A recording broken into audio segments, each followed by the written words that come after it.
Hello, everybody. Welcome to LSAT Wizard's free LR and reading comprehension lesson series. This is going to be part of our full LSAT course for COVID relief, sponsored by Ave Maria School of Law. Before we get going, I wanted to introduce myself to those that don't know me. As I said, I'm Brandon Cohen. I founded LSAT Wizard. My background is I got a 180 on the LSAT back in 2008. Since then, I have dedicated my entire career to teaching just LSAT. I've far surpassed 10,000 hours of tutoring individually. I also do small groups. I've done big classes.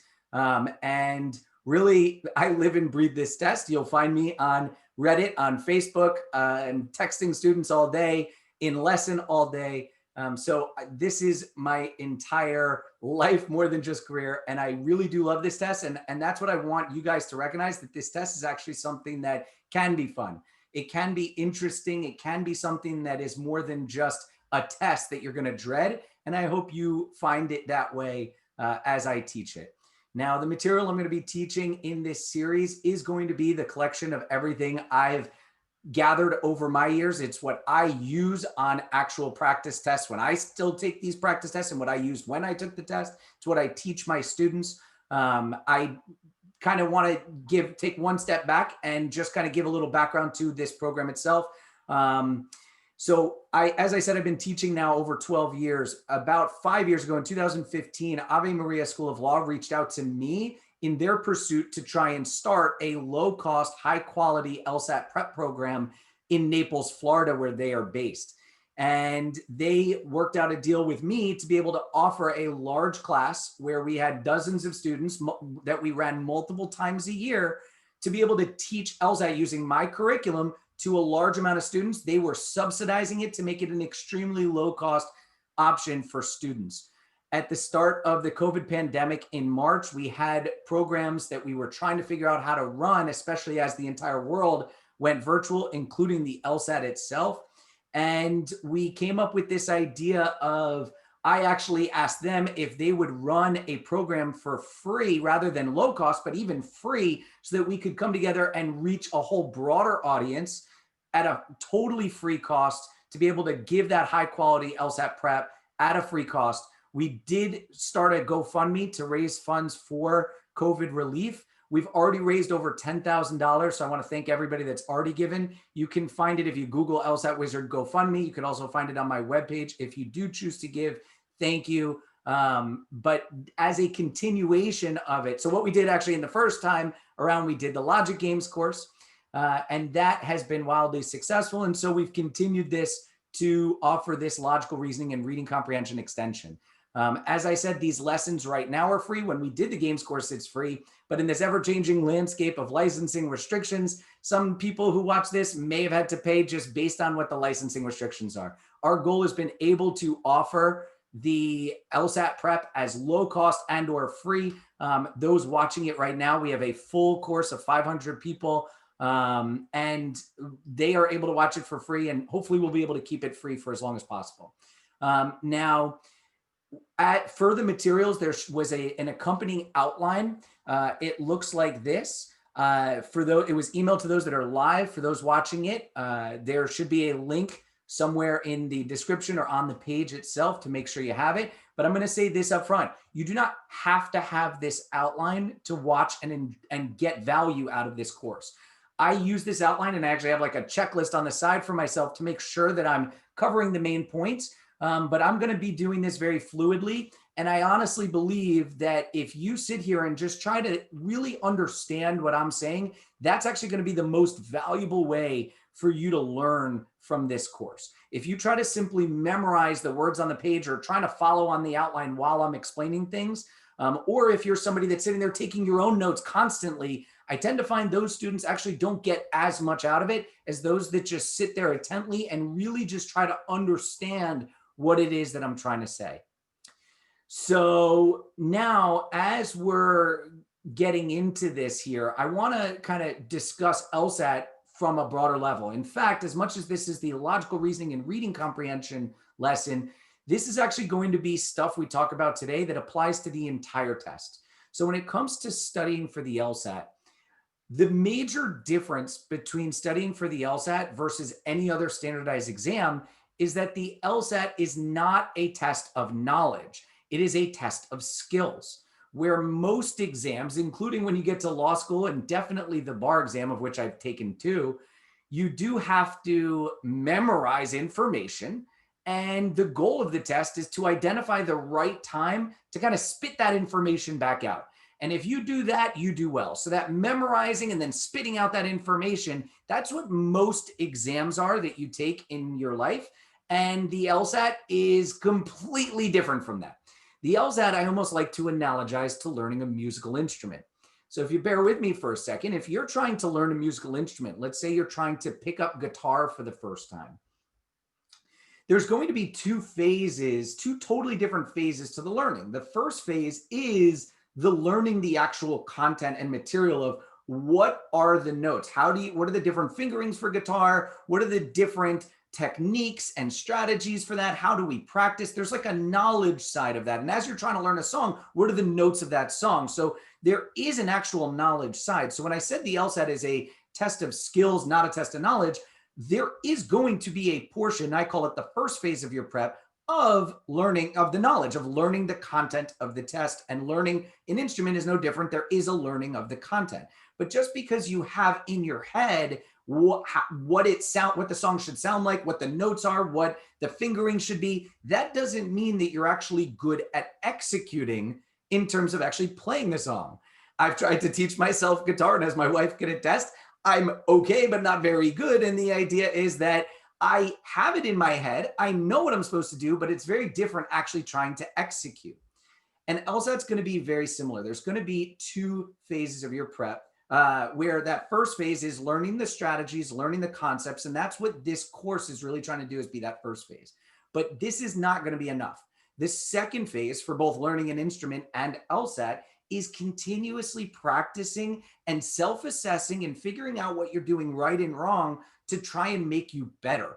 This is where, in this type of program, I'm going to acknowledge I'm more limited. I'm going to try and reach as many of you as possible. This is why I've dedicated my career to the personalized, individualized tutoring, because that's where students really make their progress, is in figuring out what you're doing right and wrong so that you can get better at execution. Practice, repetition, self-analysis, that's really the key to getting that second phase prep. So bring it back. This curriculum is going to be part of that first phase. We already did the logic games, and for those just starting, you'll have that games course on the side separately. But then the logical reasoning and reading, we're going to learn different concepts now, and we're going to try and start to apply it. But the actual application could take people anywhere, really forever. And a lot of people say to me, how long does it take to study for the LSAT? And the reality is that there is no exact time for how long it takes. If you ask somebody how long it takes to learn to play a certain song on guitar, everybody's going to have a different timeline. And moreover, you could really continue to practice and get better at playing that song really forever. The more you practice, the better you're going to get. And as somebody that had to study 9 months to get to where I got, and then literally got to the 180, and 12 years later still teaching, I can tell you there is no limit to your skill. It just takes time, practice, repetition. Okay, so 12 years ago, I got a perfect score. I am so much better than I was then. And every year that I do this, I still get better. So if you're somebody doing it in a short term, obviously you're going to be more limited in your growth, but that doesn't mean you can't get better. But the more time you can give yourself to practice, the better. Bringing it back though, this first phase, we're going to try and get to pretty condensed. Our logic games course, we were able to get through everything in 3 lessons. In this, we're going to try and follow a similar model where it's going to be really 4 lessons to try and get through everything you need to know. Now, logical reasoning and reading, getting into the actual curriculum of the test, we're going to be going off of the actual test we're going to use is the June 2007 prep test. I am using the website lawhub.lsac.org, which is the official LSAC website. For anybody that is using my paid course, you know that you need to have this subscription of Prep Plus.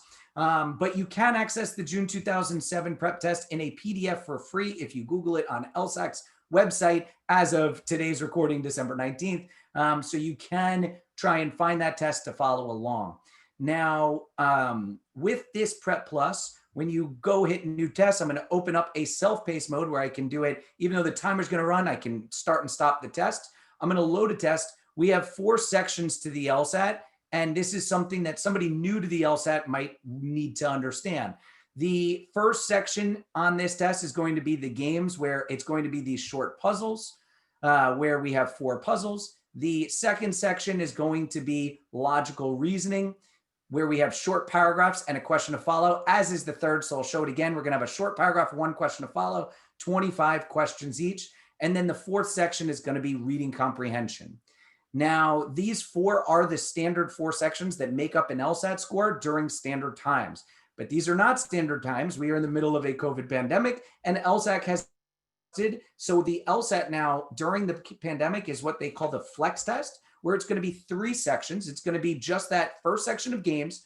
Then it's going to pick one of these 2 logical reasoning. So you get 1 games, 1 logical reasoning, and 1 reading comprehension on your actual test. Studying for the test, whether it's a regular test or the COVID pandemic version of the flex test, doesn't matter really in the beginning until you get towards the end. In terms of actual practice tests, you'll want to just take your time practice test in that official format that you're anticipating you're going to have to take it.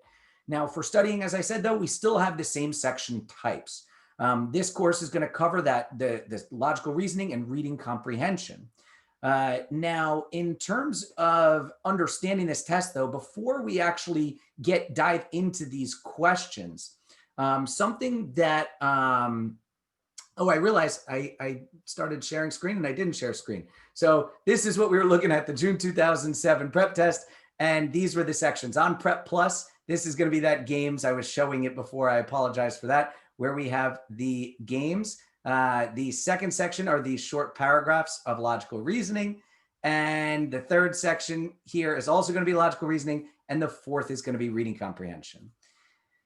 Now, in terms of this version, just so you're aware, this is a different order on the actual test day. You are not automatically going to get games first. Second and third are not definitely logical reasoning, and the fourth is not going to be games. In fact, depending on where you find your prep tests, the PDFs versus other websites versus here, you may have very different order at the end of than what's actually here on Prep Plus. So on Prep Plus, section 1 is the game, section 2 is the first LR, section 3 is the second LR, and section 4 is reading. That's going to be every Prep Plus test, but the PDF might be a little different. The LRs will always be in the same order.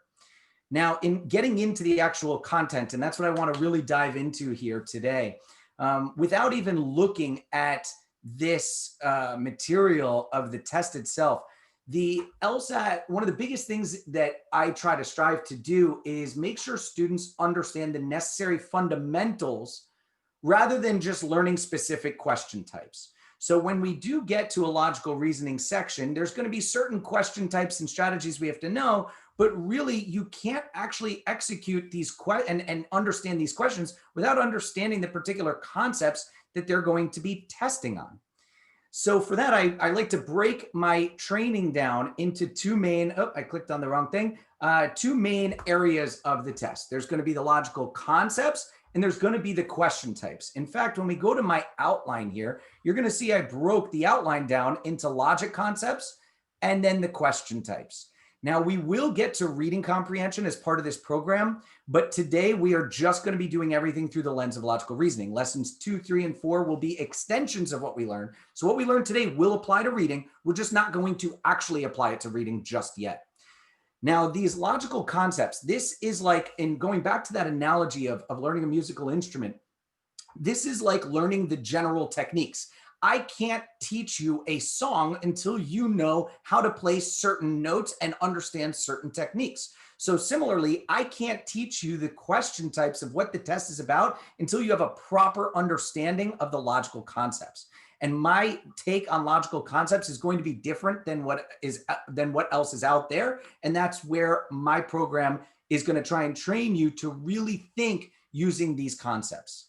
So getting into that, if you did want to follow along, I'm going to be roughly following this outline, but I don't like to teach off of this. I'm actually just going to keep up a blank sheet of paper here for me to kind of type out certain concepts. If you want to take notes, feel free. I always tell people, as I said at the beginning, don't feel required to take notes, that's what the outline's for. Everything I'm saying will be in the outlines, okay? But if you do want to take notes, obviously feel free.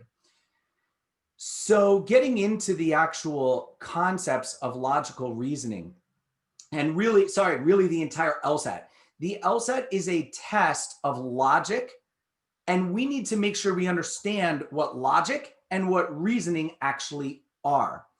We have to be able to think using this certain mindset that is very different from our everyday thinking. In fact, there's an interesting study from Berkeley that shows that intensive LSAT prep changes the way that you think. And that's my goal, is to give you those tools to start thinking differently. So with that, the first thing that I want to make sure we understand at the broadest levels are the idea of what is reasoning and what is logic. So reasoning is simply the use of evidence to reach a conclusion.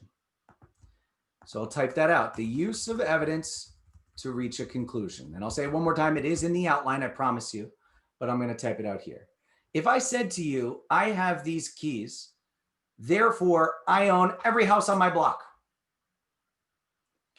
that would be reasoning. It's just not very good reasoning. If you hear me say that I have these keys, therefore I own every house on my block, and you're saying to yourself, well, that doesn't really make sense. What you are doing is you are judging or assessing that reasoning. Now, separately, if I said to you, oh, my phone's ringing, and I'm telling you my wife's name's, and it says Melissa, and I'm like, oh, my wife's name's Melissa. Hold on 1 second. Hello? Oh, hey, honey, I'm in lesson. See you later. Love you. Bye. And I hang up and I ask you, who's on the phone? Your mind's probably thinking my wife, Melissa.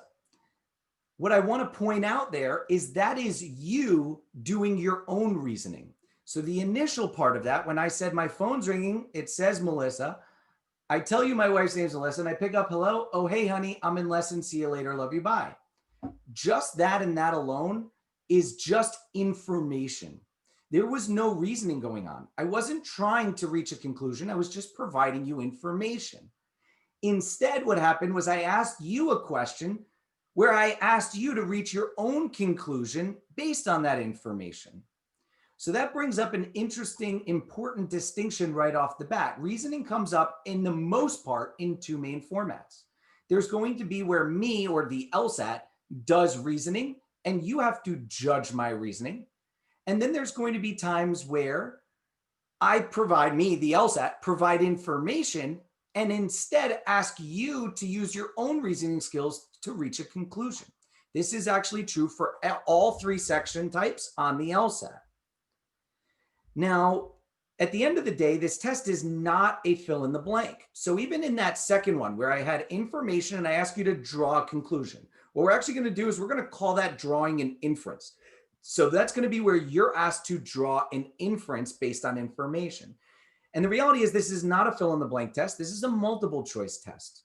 So what actually happens is there's going to be 5 possible answers, one of which is going to be the correct inference, 4 that are going to be incorrect inferences. And so your job is going to have to be to judge those 5 potential conclusions to be able to assess whether it's a good or bad conclusion. And to that extent, we are going to be judging reasoning in basically every step of this test. So either the initial prompt is going to have reasoning and you're going to have to judge that reasoning, or they're going to provide information and ask you to draw an inference where there's going to be 5 possible ones that you have to judge that way. So always you are going to be judging reasoning. Now, the reality is that I do not have to train you to judge reasoning. We naturally judge reasoning as human beings. Everybody naturally judges reasoning. I like to think of the way our brain operates on a scale of likelihoods. Imagine there's like a dial from 0 to 100 based on how likely a conclusion is.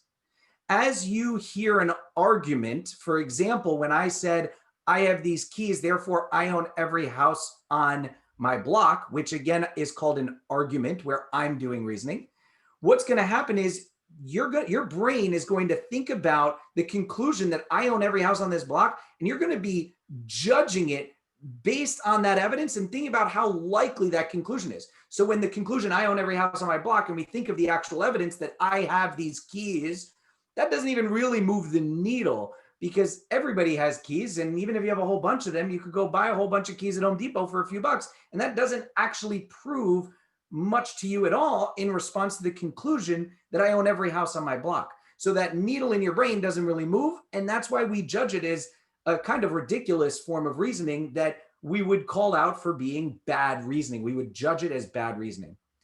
Now, in the second example, if you were concluding that my wife is on the phone and we asked what the pile of evidence was, and it was a pile of evidence, there's a whole bunch of things. My phone rang, it said Melissa. My wife's name is Melissa, and that might move the needle. And then as you hear me pick up and go, hello, oh, hey, honey, I'm in lesson, see you later, love you, bye. The needle keeps moving closer and closer to 100 in your mind. And that is why we reach that conclusion, because our brain is judging it on a scale of likelihoods. The evidence created such a strong degree of likelihood that we reach that conclusion that my wife is on the phone. So as I said, I do not have to train you to judge reasoning using the scale of likelihoods. What we have to do is train you to stop judging reasoning using the scale of likelihoods. We need you to stop judging things using likelihoods. It's going to be tough because our instincts want to judge from likelihoods. That's the way our brain naturally operates. Instead, this is where logic truly comes into play. Logic is a special scale for judging reasoning. So it's a scale for judging reasoning that asks the question, does the evidence 100% prove the conclusion? That's what we're asking. I'm going to make this box a little bit bigger for myself. All right. Does the evidence 100% prove the conclusion? That's all logic is a special scale for judging reasoning that asks the question, does the evidence 100% prove the conclusion? Okay. Now, if the answer is yes, we call it valid reasoning. If the answer is no, we call it invalid reasoning. Now, in a second, I'm going to ask for participants, and throughout this, I'm going to be asking for participants. For those that are live, we're still at that max 500 attendees, and you'll have a button to be able to raise your hand, and I'm going to call on someone that raised their hand. So remember, we're judging here based on the scale of logic, which asks the question, does the evidence 100% prove the conclusion? If yes, we call it valid. If no, we call it invalid. So when I say, I have these keys, and therefore I own every house on my block, who wants to answer whether they think it's valid or invalid? Courtney. Hi, how are you? Courtney. Good. How are you doing? I'm doing good. So what do you think? Valid or invalid? When I say I have these keys, therefore I own every house on my block. I believe it's invalid. Yeah, I mean, it's nowhere near 100%, right? It's like maybe 0.1%, maybe, of the argument. So it's definitely invalid. Now, how about the second one, Courtney? When I said my phone rings, it says Melissa. I tell you my wife's name is Melissa, and I pick up and I'm like, hello, oh, hey, honey, I'm in lesson, see you later, love you, bye. And you conclude that it's my wife on the phone. Valid or invalid? I would think to say valid, but we don't know if you have any other family members that are named Melissa, so I want to say invalid. So your first gut is to say valid, right? But then we have to have this secondary analysis that's making you question that? Yes. And that's actually the most common response. Look, I have 500 people here. I've been doing this, as I said, 10,000 hours of this type of assessment. I know how people's brains are thinking. And most everyone, their first reaction is to think valid. That's because is still trained to think based on likelihoods. That's, as we said, the way that most people's instincts think, based on likelihoods. And since there's such a high degree of probability, our brain wants to call it valid. But as you started pointing out, there may be, if I actually ask the question really formally again, Does the evidence 100% prove the conclusion? So Courtney, can we say with 100% certainty that's my wife on the phone? No, we cannot. No, we can't. It could technically be someone else. And I'll say the whole evidence for everyone again. My phone rings, it says Melissa. I tell you my wife's name is Melissa. I pick up, hello, oh, hey, honey, I'm in lesson, see you later, love you, bye. That information strongly suggests that it's my wife, but it doesn't 100% prove it. And when it's not 100% proven, it is invalid. So you are correct with your secondary instinct to say that it's invalid. Now, Courtney, I'm going to thank you for your time. I'm going to call on somebody else. Thank you. So, sorry, my Zoom tools are all over the place right now. Kemily, how you doing? Thank you. Good. But I was going to ask, what would make it valid? So, well, we'll get there in 1 second, but if you don't mind me picking on you for a second here. Sure. Who do you think could be on the phone besides my wife? Your mother? My mother? Any other answers? Other than a family member? So other family, I mean, it could be other family members. Yeah, anyone else? Can't think of anyone else. And answers I've heard before are cousin, friend. My wife, whenever she hears me do this, she likes to always say maybe that woman on the side, the nefarious answer. Everybody's mind goes there for a second, right? And the reality is there technically could be a million other options, right? Right. Now, what we're going to call those are what we call overlooked options. Now, that's going to be a concept I'm previewing right now. We're going to spend a lot of time on that actually in lesson 2. But just previewing this idea, the idea is that if you can name other options, that information would be possible based on that evidence that would be different than the conclusion. That is what we call an overlooked option, and it highlights that the reasoning is invalid. So as long as you can name other options, the reasoning is invalid. And that's how our brain has to think, valid versus invalid. Okay, there's no degrees of invalid either. Saying I have these keys, therefore I own every house on this block is equally invalid to saying that that was my wife on the phone. Now, this is where our brain, we have to start thinking very strictly. So the question was, how are we going to think validly? And that's where I'm going to head in a minute to think validly. But the reality is that it takes a very strict sense of literalness and force to create valid reasoning. It's actually very difficult to reach valid reasoning. So we have to train ourselves to start thinking about things very differently than we're accustomed. This is why the average student does not start with a very high score on their average prep test, but even students that score in the 170 range are not starting there. They're starting in the 140s, the 150s. I've had in my entire career a single digit number of students start in the 160s. And that's because this test is a test of thinking in a way that we've never been trained to think before. So you really have to put yourself in this question time after time after time. Does the evidence 100% prove the conclusion? That's what logic is. This entire test is logic, except not exactly. And this is where you're going to start seeing how it gets a little confusing here.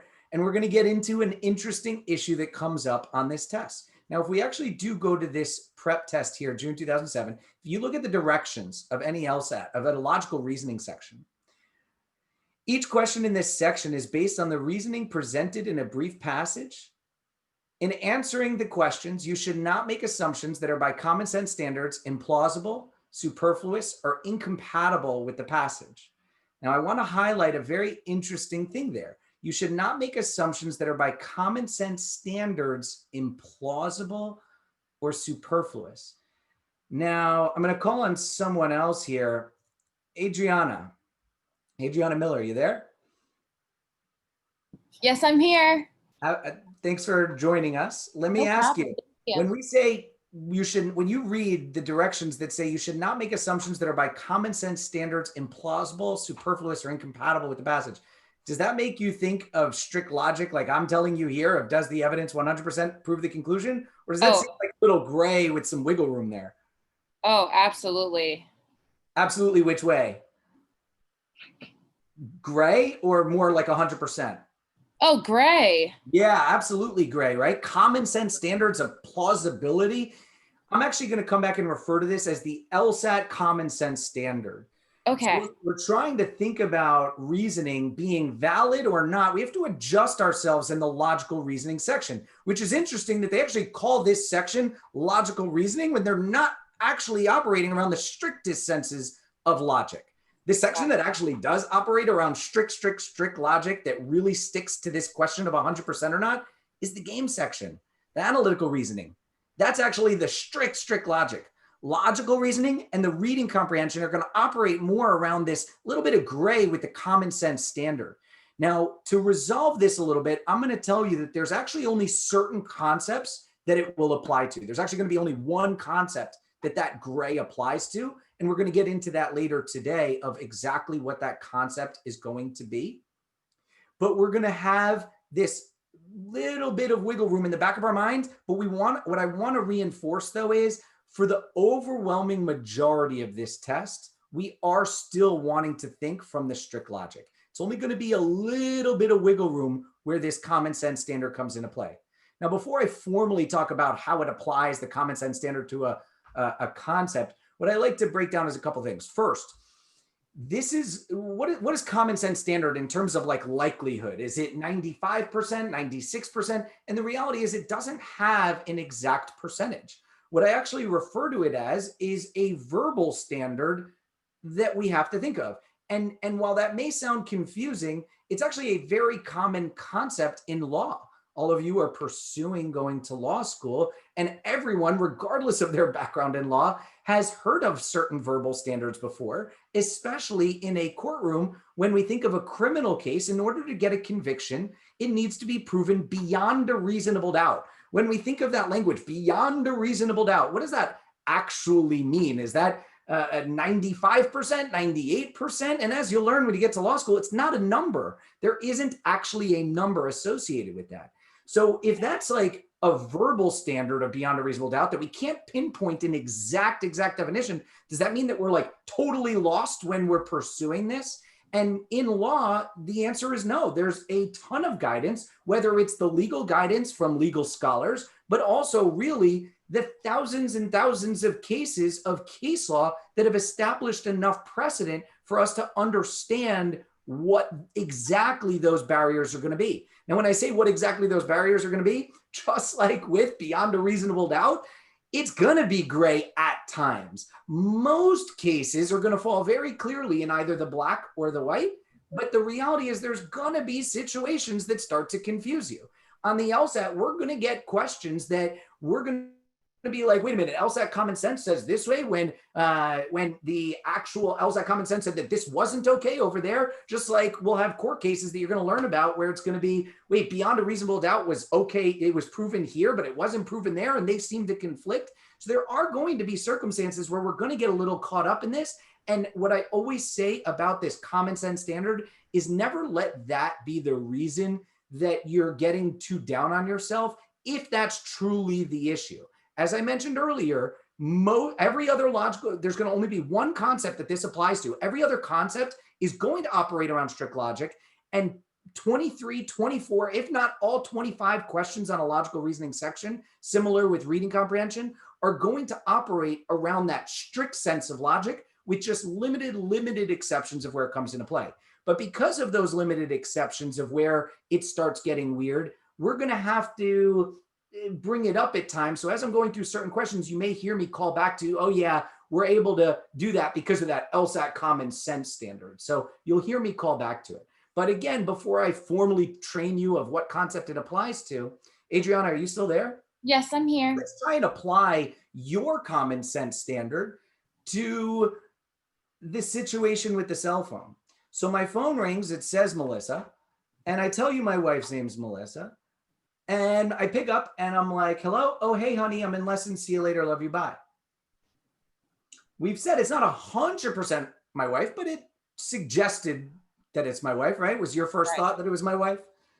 Definitely my first thought. Yep, but when you said honey, I'm like, yeah. Honey could be other people as well. Yeah. So this is where I'm going to come back to. And we had earlier suggestions of overlooked options. So let's analyze that using your common sense standard.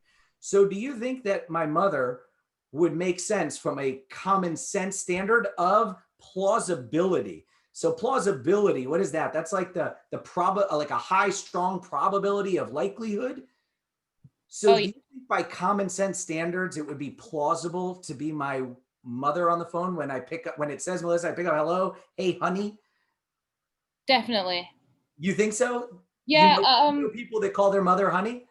And in regards to that, definitely not. And that's what I want to get at here is when you actually think about it, I mean, technically you could, right? I mean, at the strictest sense of logic, we'd be like, well, technically, couldn't you have that type of relationship? Of course. But at the same time, it's not by common sense standards very plausible. And so we want to steer away from things that would create this conflict with your common sense. Okay. So Adriana, kind of continuing on doing this multiple choice here, what do you think of other options? I'm going to give you other options. Common sense, plausible for the situation. My grandmother, right? Yes or no? Plausible or not? For again, the situation of who's on the phone that I'm saying honey to. Okay, plausible. Grandmother, yes. You know people that call grandmother honey? No, yeah, no. Yeah, and that's like, again, it's kind of weird, right? It would be like, look, maybe people do, but I think calling a grandmother honey would be a little bit weird, especially if you know their name is, the phone ringing is saying Melissa or whatever. So definitely implausible. Yeah, it would be implausible. So I wouldn't really want to go there. What about, and the one that everybody always thinks of and gets a laugh out of is the nefarious woman on the side, secret person on the side.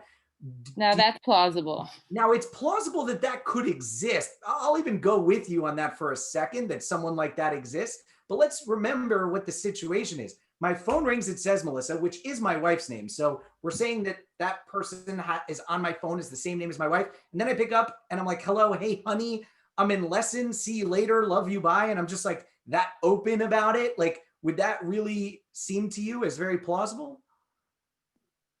Yes. Still plausible? Yeah. With that? See, and this is where I've had this debate with people. I personally would think no. And my point of an example like this is there's still room to argue, because I think it would be really weird for somebody to go that extent of like hiding someone by putting their wife's name. Right. Okay. I see exactly what you mean. Right. Like, and then saying, hey, honey, and being so open about it. Like, I feel like there would be a little more misdirection in that circumstance. Right. So that's why I'm thinking probably not the most plausible. Okay. What about a random friend? Same name as my wife. I'm saying, hey, honey, do you think a random friend, like love you, bye? Like, would that be plausible or no? Oh, no, that's implausible. Okay. What about my daughter? That's plausible because that's normal. You hear honey from fathers to daughters a lot. That's a lot more common. Just for you, I saw how quickly you jumped on that one. And that's what I hope everybody watching this thinks of is as soon as they hear daughter, a light bulb goes off in your mind and you're like, oh, that actually could make perfect sense. And honestly, my daughter doesn't have a cell phone. She's too young, but absolutely my kids are calling family from my wife's phone or iPad or whatever it is. And it pops up, Melissa's calling. And then you pick up, hello. Oh, it's my daughter. Hey, honey, I'm in lesson. See you later. Love you. Bye. And that creates a very plausible situation. Notice how in your mind, there was this stark difference between even the one of the nefarious woman on the side and my daughter, right? The one with my daughter just like clicks in your brain. It's just, that makes sense, right? Right, correct. That's the way that you want to be thinking about with the LSAT. When you have a good overlooked option, there should be this like light bulb moment going off in your mind. If you feel like you have to stretch the circumstance to try and create a reasonable overlooked option, you're probably stretching things and over analyzing the extent of logic that the LSAT logical reasoning section actually applies. And that's what's interesting, because I've seen so many different programs out there tell you to think of the most ridiculous situation. And in true logic, I guess that's true, because if you could come up with any exception, it's not 100% true. But in the logical reasoning section, we have to apply common sense standards of plausibility. So if you're trying to create these ridiculous situations to disprove answers, etc., then you're probably stretching it. So what are, and this question was asked earlier, what are the rules for logic in terms of reaching it for LSAT standards? And that's where I think of it in terms of 4 main pillars of logic that make up our key skills on this test. Okay, so as we're going through this, this is the concepts of, on chapter 1, page 3 of this outline, this is that reasoning and logic and asking that 100%. We have these 4 main pillars of logic that we have to think of: structure, language, degree, conditionality. In order to have valid reasoning, you have to be able to analyze the structure. We have to know what is your evidence and what is your conclusion. You have to make sure the language matches up, that we're not talking about different content in the evidence versus the conclusion, that we're on target is what we're going to call that. And I'm going to go through this much more in depth, and that's what today's lesson is really going to be about. Then we got to think about the degrees, the extent to which we say things. And then conditionality is going to have to do with like the direction in which we're saying things, that we're not reversing arguments or doing things invalidly for other reasons that we're going to get into later. So as long as you balance these 4 main skills, the ability to break down structure, break down language, break down the degree, and break down conditionality, you're good to go. We're going to go through all 4 of these today. There's going to be some level of basics all the way up to advanced today. There's going to be things that I can't possibly teach all in the first lesson, that through the rest of the lessons, we're going to keep filling in the gaps. But the reality is that every single mistake in logic is going to come back to a mistake because of structure, language, degree, conditionality. So if you get an answer wrong, it's because of one of those. When they do an invalid argument, it's because of one of those. When you see a chop answer and you want to call it out, it's going to be because of one of those issues. So really just understanding those 4 things is really the key to success on the entire LSAT, especially the logical reasoning and reading comprehension that rely on this more abstract ability to assess. Now, at its core, the ability to think logically is going to be something that you want to be able to develop at a natural level. Think of it like musical instruments again. I'm going to call on that analogy a lot. When you're first learning a musical instrument, there's going to be this aspect of having to think about, okay, first note is like this, second note is like that, and you have to actually think about it. But what you want to get to by the end is the ability to be able to do it fluidly. In the beginning, we're going to learn some tips and tricks here and there, and you can end up finding yourself in a problem of being too choppy, though, if you try to rely on too many tricks at the same time. So that's where I want you, and this is why I said from the start, just try to really understand what we're talking about and start just changing the way you think, and you're going to start performing a lot better. Okay, I've had this lesson with so many students that have told me just this and this alone already start seeing big improvement on the logical reasoning and reading just from changing the way that we think about things. Now we're going to get into these concepts here a little bit more in depth. So structure is the ability, as I said, to generally understand what's going on in terms of evidence versus conclusion. Remember that this section, I'm going to do everything today from logical reasoning. Yes, everything we talk about is going to apply to reading comp. So I'll say that as one more just disclaimer for this, but we're going to do it through the lens of logical reasoning. So on logical reasoning, as you go to a particular question, you start reading this initial paragraph we call the stimulus. You want to be able to judge you want to be able to break it down structurally. Is there a conclusion being reached? Sometimes there's more than one conclusion. There's going to be other sorts of advanced structures that, again, we'll get into later. But the general idea is the ability to separate evidence from conclusion. Now, I'm going to skip over the structure just for a second because language is that second pillar that I want to spend a lot of time on today. Because to me, that is the one most students, whether you've studied from another program before this or not, this is the pillar that most people don't have enough emphasis on. Language is going to be the idea of understanding whether the exact scope and meaning of the words that are being said. I'm going to give a few examples before we actually start reading, going off this outline at all. So everyone, I think, knows someone that when you say, hey, can you get me a glass of water? They'll be like, do you mean, will I get you a glass of water? And when you think about that response, while obviously it's a bit of a snarky response, the idea is they're calling out that your question is not actually asking them what you think you're asking them. When you say, can you get me a glass of water? You are not asking a request to get water. What you're doing is asking if they have the physical ability to get a glass of water. And to that extent, we have to recognize the language at play. Now, when you think about that person that says, that's able to call it out and like, will you get me a glass of water? The reality is that in society, based on our thinking of likelihoods, we have this like societal obligation to fill in the gaps of what somebody's asking. You know, when my son asks me, hey, daddy, can you get me a glass of water? It clicks in my brain. And what I want to point out is it clicks at a very passive level. I'm not like waiting for him to say it, but when he says it to me, I notice it. Can you get me a glass of water? But I recognize the likelihood that he's actually asking me if I possess the physical ability to get water is very low relative to the probability that he's asking the request for me to go get him some water. And because of that, we make that connection. And so, you know, when I hear him say, can you get me a glass of water? I don't call him out because he's 4 years old and I understand what he's trying to get at. Wait till he's 5 until I start calling him out for that. Now, the idea is with this assessment of language, we have to be passively catching the precise language of every single thing we're reading.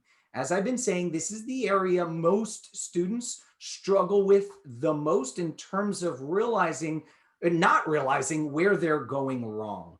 We, especially in today's world with texting and Twitter and Facebook posts, we're constantly skim reading what's going on. And we don't properly assess the exact language. For this, I like to give an example, a cultural reference. If you've seen the show Big Bang Theory, you have to think like Sheldon. Now, whether you've seen the show or not, the example will make sense. If one of you called me up and you're like, hey, Brandon, you going out tonight? And I'm like, I'm really tired. You're going to take that as a point that I'm trying to tell you I'm not going out.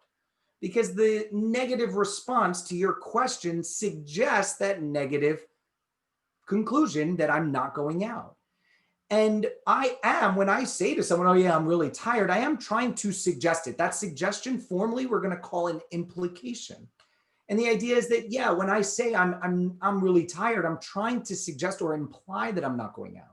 But if Sheldon called me up and he's like, hey, Brandon, you going out tonight? And I'm like, oh, I'm really tired. He's going to be like, okay, but are you going out tonight?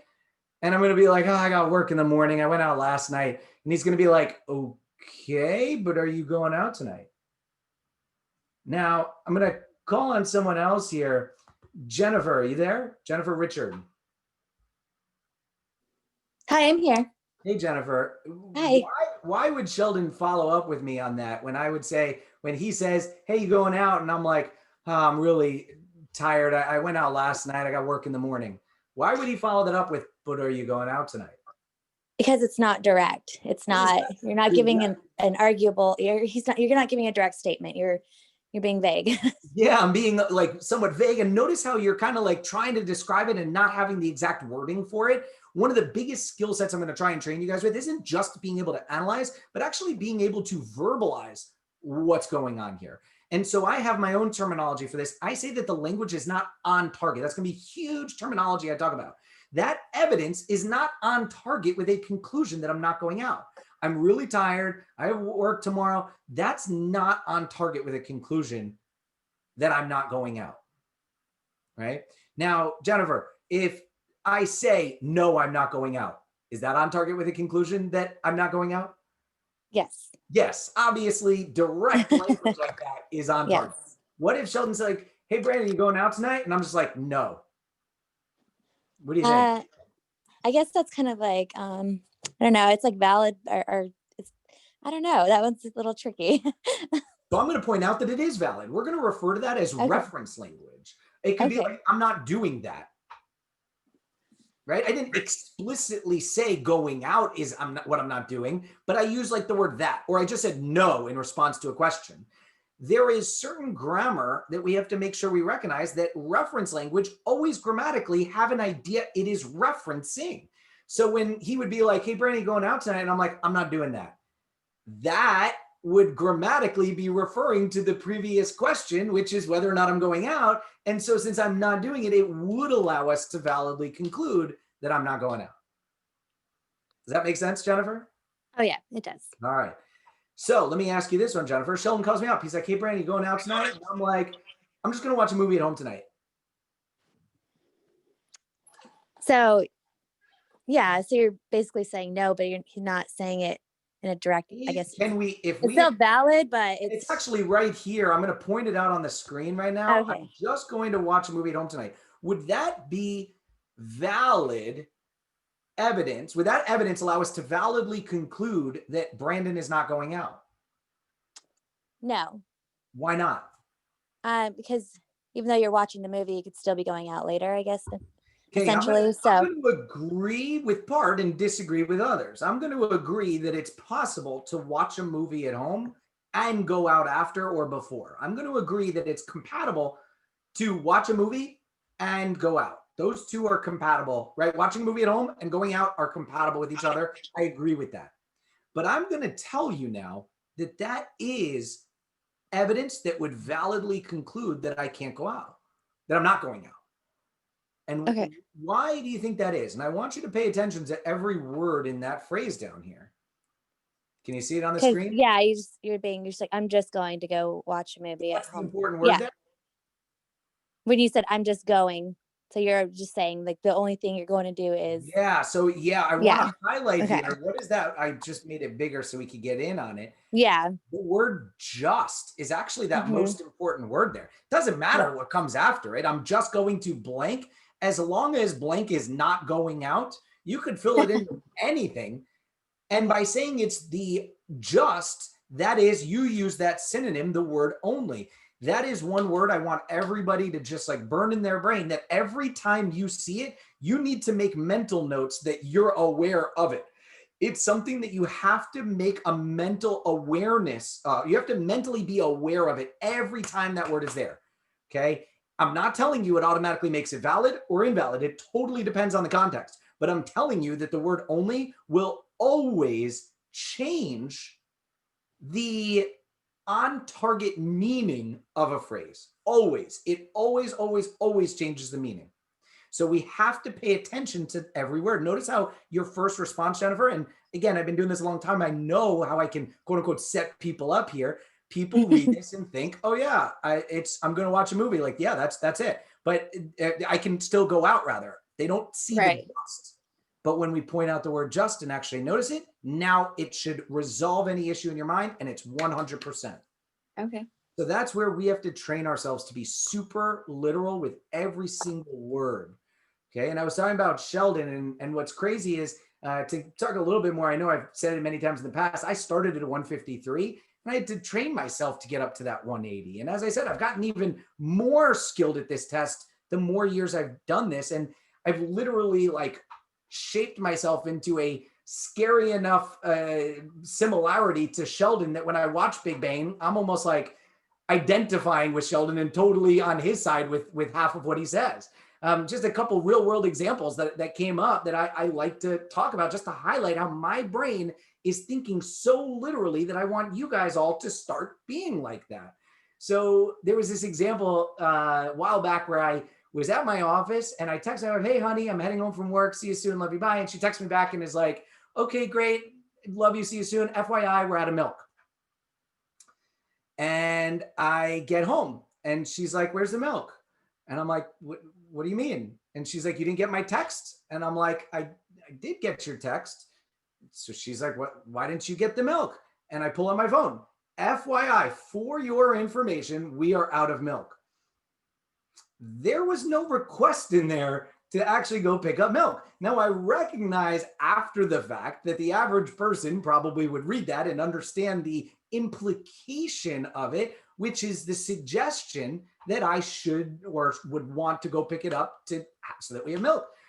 But my brain doesn't even read it that way. I just see FYI and I'm like, for your information, it's just information. We are out of milk. Great, fact. Nothing else from there. My brain just stopped short there. I just have trained myself to stop making those jumps. A more recent one that this real story happened a few weeks ago. We were having a COVID safe date night with another couple at my house, and we had our wine, they had their drinks, and my wife and I were sharing a bottle of wine, and we finished, and my wife looks at me, I'm talking to the husband, she's talking to the wife, and then at some point she goes to me, Brandon, we're out of wine. Do we have more wine inside? And I'm like, yes. And she's like, is it in the fridge?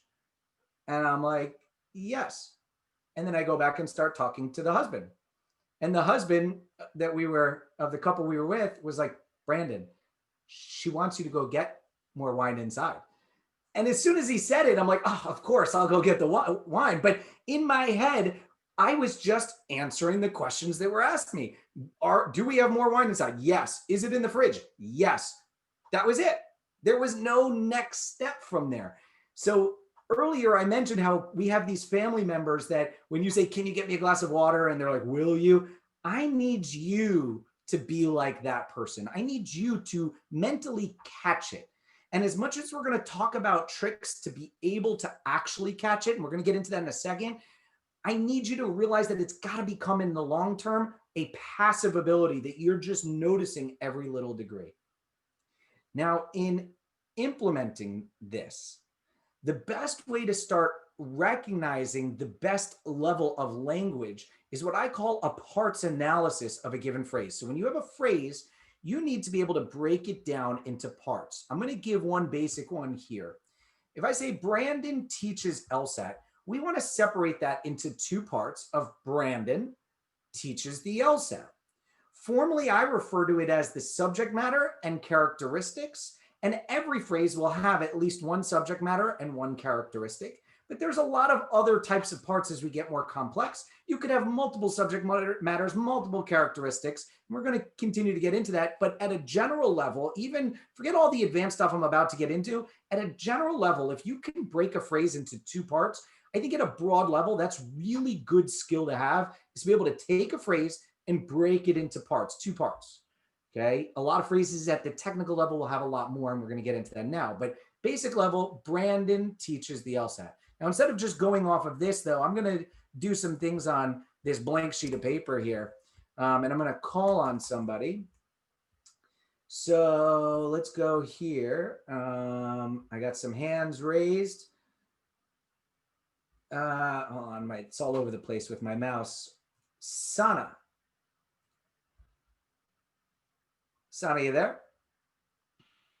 Hi, yes, I'm here. How you doing? Good, how are you? Good. So are you following what I meant with those parts breakdown in terms of that subject matter and characteristic with this example? If Brandon teaches the LSAT, we're going to break it into the subject matter of Brandon, and the characteristic teaches the LSAT. Does that make sense to you? Yeah. So I'm going to give you an example here. If we say here, why is it not letting me type right now? Oh, there it is. Okay. Brandon is taller than Melissa. How would you break that down? So Brandon would be the subject. Okay.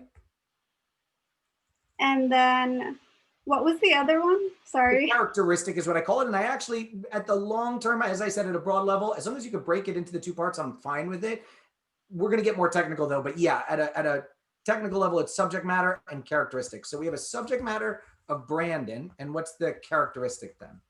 Brandon is taller than Melissa. So I want to separate, you said the word Brandon when we're talking about the characteristic, but we already said Brandon in the subject matter.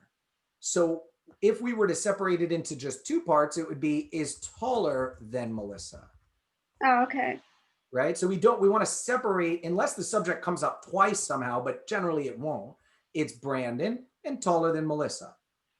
You okay with that? Yeah. Now, at a technical level, this actually is a comparative statement. We're going to get more into comparative statements later, but the idea is that there's actually two subject matters. I like to actually think of this as Brandon and Melissa as being the two subject matters, and then we have a characteristic of being taller. Okay. That makes sense? Yeah. Okay. Now, we need to be aware of those three different parts. We have one subject matter, Brandon, and another subject matter, Melissa, being compared around a comparative characteristic of being taller. The more detailed we can do in terms of breaking it into parts, the better we'll be. But remember, we don't want to get too choppy. So even if you did break it into just those 2 parts, I'm going to be okay with that. Okay, let's do another one. I'll do actually a simpler one here. Grad students work hard. Sana, break that into parts. Okay, so grad students and work hard. Good. So we're going to say the subject matter is grad students and the characteristic is work hard, right? Mm-hmm. There we go. Okay. Before I actually fill this one in, I'm going to change this up here.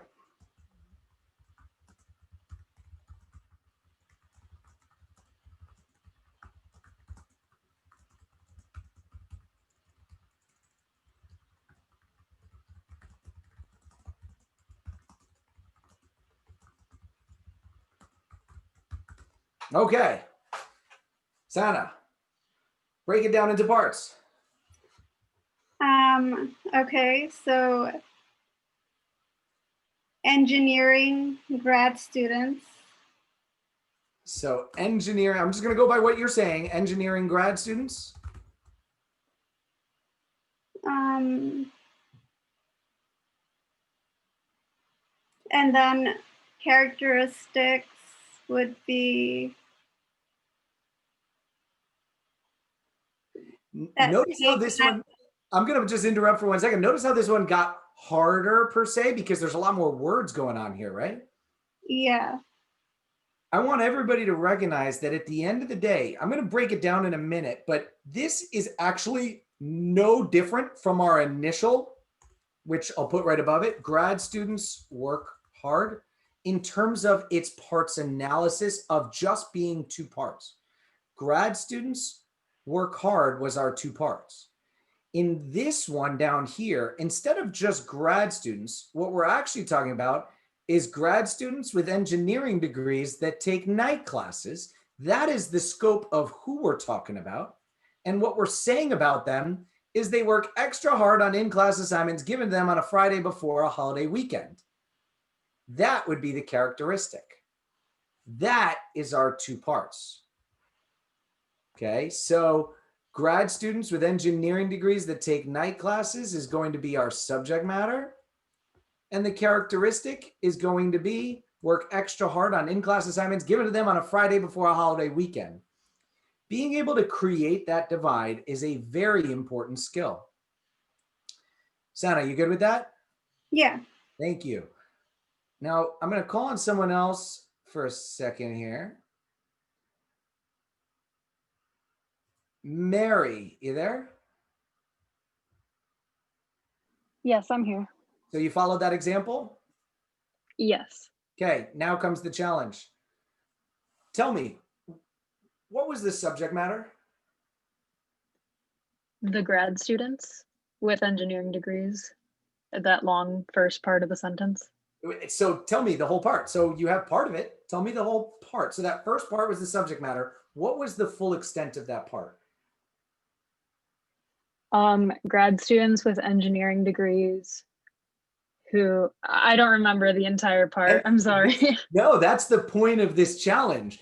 I am going to set you up now. This, for everybody watching right now, this is a great exercise that you can do that has nothing to do with answering particular questions on the test, but it just makes you better. We're going to put it all together later and we're going to do it together later. But the idea is that when you have a phrase, being able to just like cover it up. So I often tell people to do this with main conclusions. When you know what your main conclusion is, cover it up, minimize that screen, and try to write down what that true subject matter was and what the characteristic was.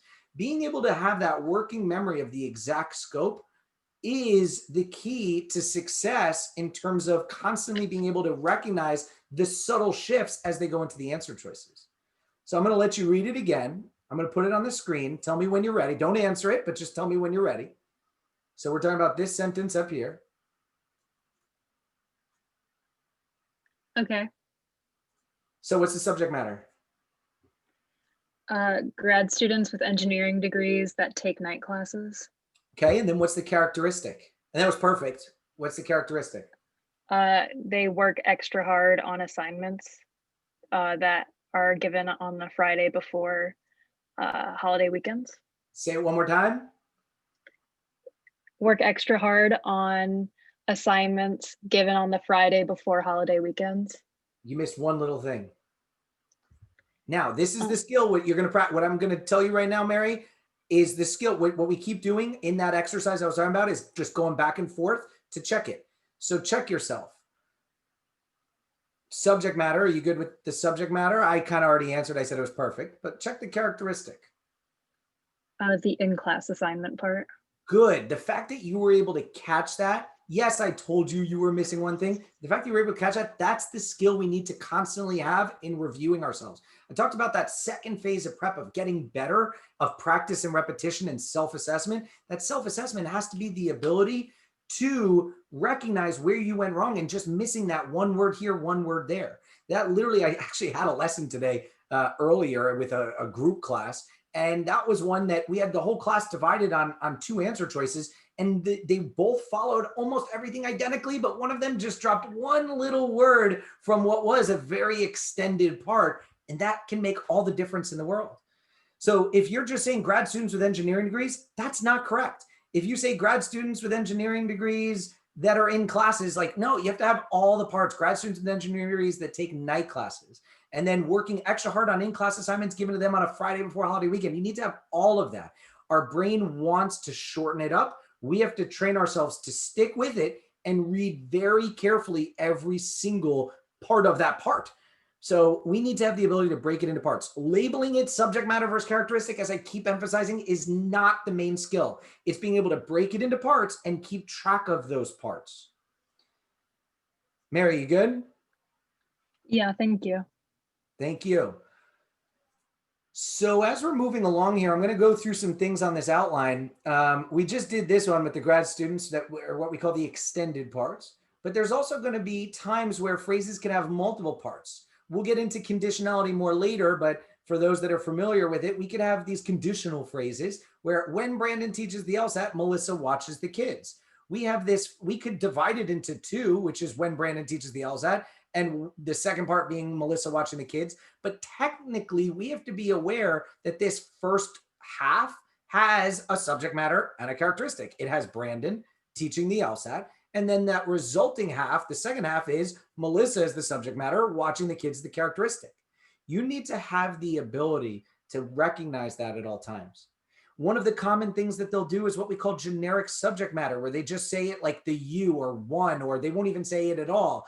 But if you jump in a pool, then you will get wet. I'm not talking about you like Mary that it just spoke. Like, I'm not saying that. It's the generic you. It's anyone. So we have to recognize when that's the case, because then they can shift to anything within that scope and it would still be okay. Literally anyone that they would name, it would apply to. So the key for this parts is being able to be aware as we go through the different phrases, as we line up our evidence with other evidence or evidence with conclusion, we have to make sure those parts are on target with each other. Now, as I said, there are more types of parts that could come up. One example would be a statement like this. Brandon says that Melissa is the best mother. True statement. Now, in this, Brandon says, this is what we're going to refer to as a source. Brandon. He's the one saying it.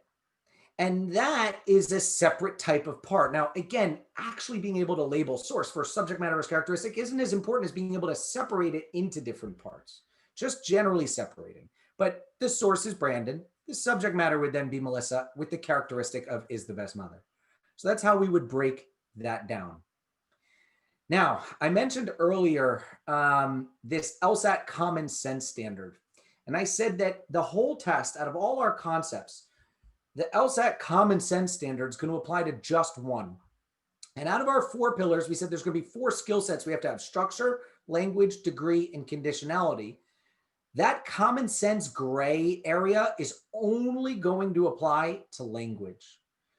It's only going to apply to language. And it especially comes into play whenever you see the language of most supported in a question on this test.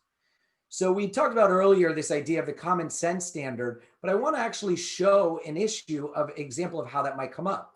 So if we have this example, over the last 10 years, group A got sick more often and more seriously than group B. Therefore, group B was healthier than group A during the 10-year period. Now, if we're analyzing this structure, which I kind of glossed over, as I said, I'm going to come back around to it in a bit, but the conclusion would be this last line: group B was healthier than group A during the 10-year period. Now, the evidence for it is during the last 10 years, group A got sick more often and more seriously than group B. If we're analyzing the parts, over the last 10 years would be this kind of timing part, almost like a source or something. And this is where I'm even going to tell you, I made this example intentionally that I don't have an exact name for it. It's part of that extended subject matter, I guess. But the idea, or extended characteristic actually would be what I would say. But the subject matters we're comparing are group A and group B. And we want to make sure our conclusion is comparing group A and group B. And the answer is yes, group B and group A are being compared. During that 10 years is part of that, I said, extended characteristic, and that's on target. But the comparison here is between, in the first one, they got sick more often and more seriously, where the conclusion is about flipping it, saying that they're healthier. And this is something that when we start thinking about it, we're like, wait a minute. If somebody's sick more often, does that mean that they're less healthy? And it gets a little gray here. I'm going to tell you, there are examples exactly like this on the test that they've said yes. There are times where, not like this, but they've had times where you might think yes and the answer is no. And so we're just going to have to come back to it this way. I think that when you're not sure about language, when you're not sure if words are on target, when in doubt, accept it as on target. That's my philosophy, that when you're in doubt, accept it as on target. But we have to realize there is that possibility that we'll like kind of bookmark in our mind that maybe we're wrong. And so we're going to have to be ready, especially if it's a multiple choice test and we have two answers that seem fine. And the only difference is this common sense gray. We may have to eliminate an answer based on that. Once again, I'm going to emphasize, though, this common sense standard doesn't come into play on most questions. It's really just that last question or two or three that gets challenging. And I'm going to tell you, that's where sometimes I get questions wrong.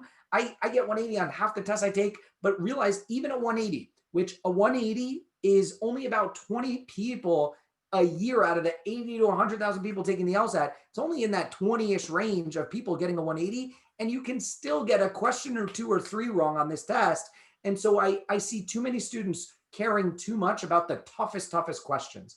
I want you to focus on the ones that are more concrete, because those are solvable completely in of getting to 100% confidence, getting to 100% strict logical standard to prove an answer right or wrong. Now, one other thing that extends from this, when you see most supported on the LSAT, they'll say, which of the following is most supported by the information, or which answer choice is most supported by, most supports the passage, or anything. It could be a reading comprehension, a logical reasoning. There's an implication, that quote unquote suggestion from this, that maybe more than one answer is correct out of the 5, but one is better than the other. The reality is on the LSAT, that is never, ever, ever the case. Okay, the reality is that's never the case. Most supported is really used to signal that they're going to likely operate a little bit around this common sense. Now, again, 9 out of 10 situations will be very clearly yes or no, but we have to be ready for accepting some of those grayer types of jumps, especially when we see most supported language on the test. We'll put that into action in a little bit today. Now, one last issue of language that I want to make sure we talk about here is the difference between generic language versus broader, narrow language. And this is actually a huge concept for reading comprehension. If you are someone tuning in today that's having a lot of trouble with reading, especially those main point first questions of reading comprehension, which if you're just starting LSAT, we'll cover that later in this course. But I'm going to say up front that this is a huge concept on LR, but really on reading too.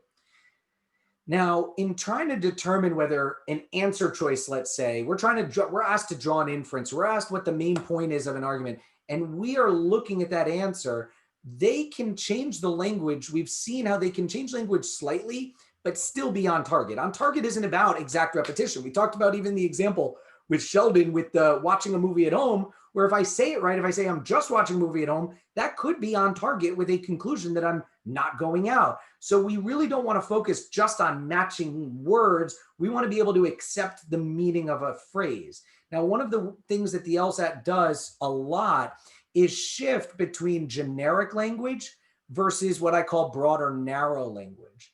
The short of it is that this has to do with scope of language. So I'm not going to just jump down to the example to highlight here. So imagine that we have a piece of evidence that says this: American bald eagles' migration patterns are unique because of X, Y, and Z, whatever X, Y, and Z are. So American bald eagles' migration patterns are unique because of X, Y, and Z.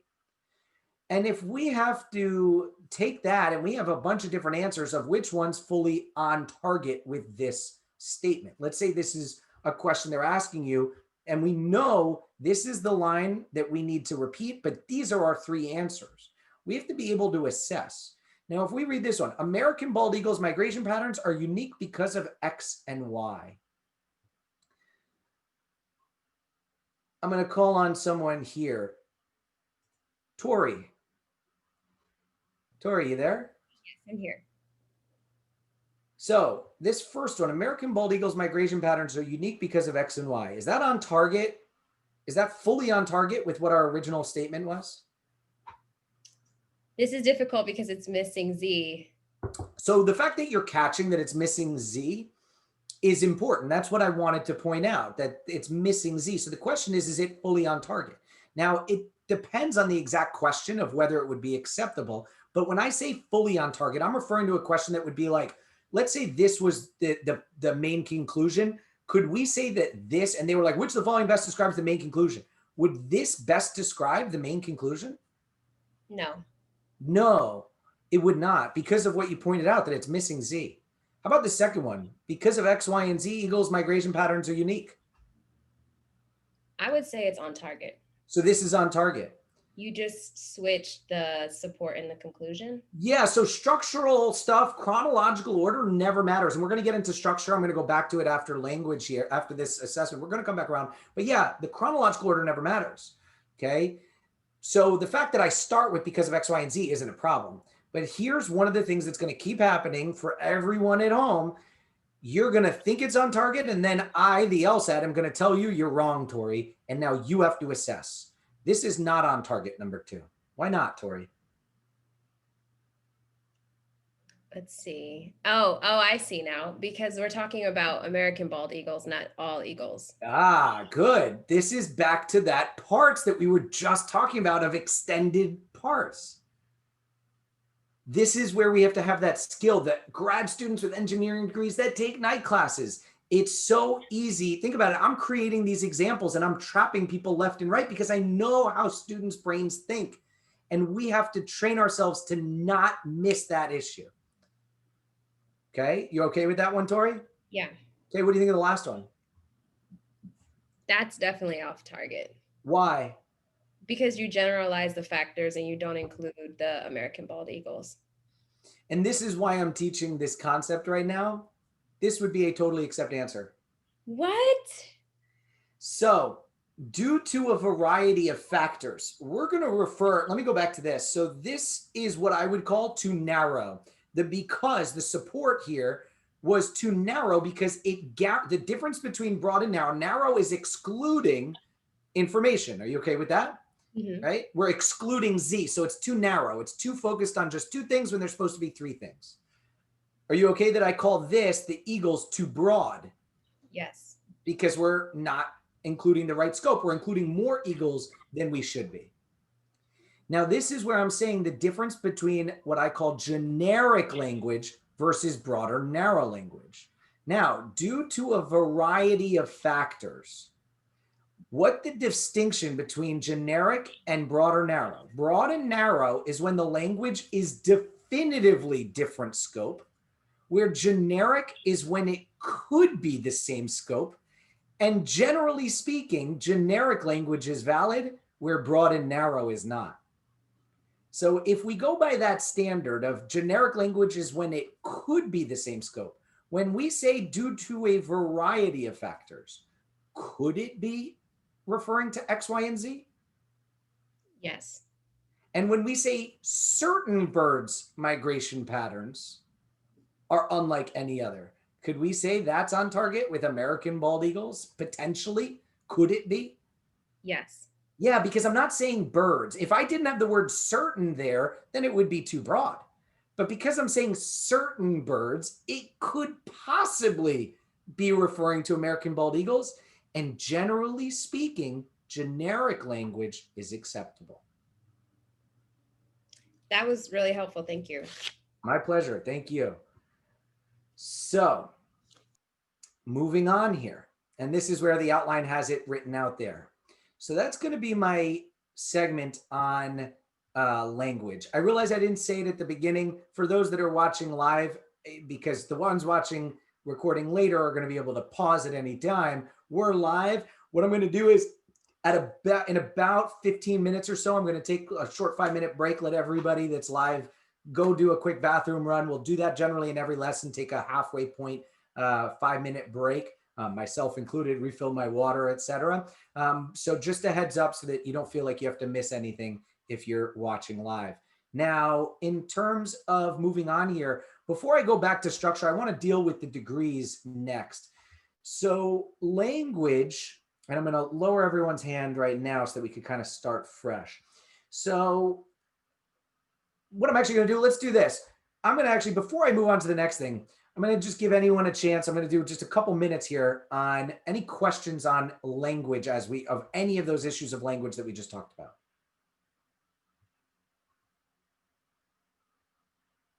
Constantine? Yeah, I'm looking at answer number 2, based on X, Y, and Z, Eagles migration patterns. Eagles is too broad, X, Y, and Z is specific. That was the issue here. So right? the XYZ is perfect. I'm okay with that. The question isn't, is it broad or narrow? Let me clarify. The question is it too broad or too narrow? So B, answer choice 1 here would be too narrow because it's only referring to X and Y, but excluding Z. Because X, Y, and Z is okay in number 2, but Eagles is referring to all Eagles when the initial was only referring to American bald eagles. Oh, I see. Okay, thank you. My pleasure. All right, we're going to take another question or two. Mackenzie. Yeah, referring back to source, in the example, Brandon says that Melissa is the best mother. Yep, right here, yep. Why could that not be having 2 subject matters with subject matter 1, Brandon, and then characteristics says that Melissa is the best mother, and then subject matter 2, Melissa, characteristic. In theory, what you're doing wouldn't set you too far off. As I keep saying, like, if we really want to get into like the grammar of like subject matter, predicate, and like be like, English majors, we could break that down, but I'm telling you don't need to. So if you ever are in doubt of anything, just breaking it into at least 2 parts and you're aware of all the extent of the parts, that you're not going to fall for that like American bald eagle versus bald eagle issue, that's okay. But I'm going to say this, and it's going to relate to something we're going to get into when we talk about structure. When we see a source, that's like someone speaking. It's basically what's happening is the author is putting words into someone else's mouth. And that's very important distinction between the author telling us a fact that's actually happening. So the actual like fact in question is Melissa being the best mother. And what's happening is the author is putting it into someone else's mouth. That is when I call it a source as opposed to the actual scope of what it is we're talking about. I'm going to get into it in a second with structure, but let's say you respond and it's like, Brandon says Melissa's the best mother. However, that is not correct. That has nothing to do with necessarily Brandon. It's probably going to have to do with just Melissa being the best mother. So the actual like force of the hypothesis or conclusion or whatever it may be is structurally, it's going to be just the subject matter, Melissa, characteristic best mother. Thank you. Yep, my pleasure. I'll take one more and then we're going to move on. Hillary. Hi, I just have a question. Can you just clarify about what it means for the generic part? So again, generic is going to be language that is obviously like our instinct would be that it's maybe more broad like this due to a variety of factors. Is that explicitly referring to X, Y, and Z? No. But could it refer to X, Y, and Z? Yes. Then that's generic. Okay. Certain birds, is that explicitly referring to American bald eagles? No. But could it? Yes, because given the other answer choices, then that's Well, forget the other answer choices. Things need to be assessed irrelevant of other answer choices. Okay. This by itself, certain birds, just that words. If I just had the word birds there, right. Let's imagine certain's not there. Could that be referring to just American bald eagles? Like when someone says birds migration patterns are unlike any other, is it possible that language would be like this one? Let's use this one here. Eagles migration patterns are unique. When we say eagles, the way this is worded, could it possibly be referring to American bald eagles only? No. Or is it guaranteeing the inclusion of more birds? The latter. Yeah. So that's why it would be too narrow.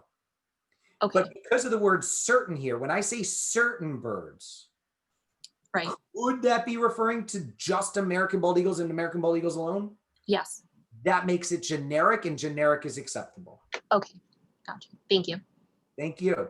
All right. So hopefully that cleared up some issues that you guys are having. And I'm going to move on now to the next pillar, which is going to be the pillar of degrees.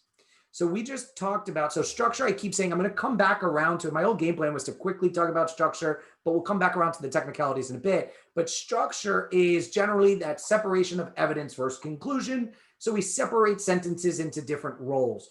Language is looking at a particular line and looking at what words that is and weighing it against the language or parts of other phrases to make sure everything's on target.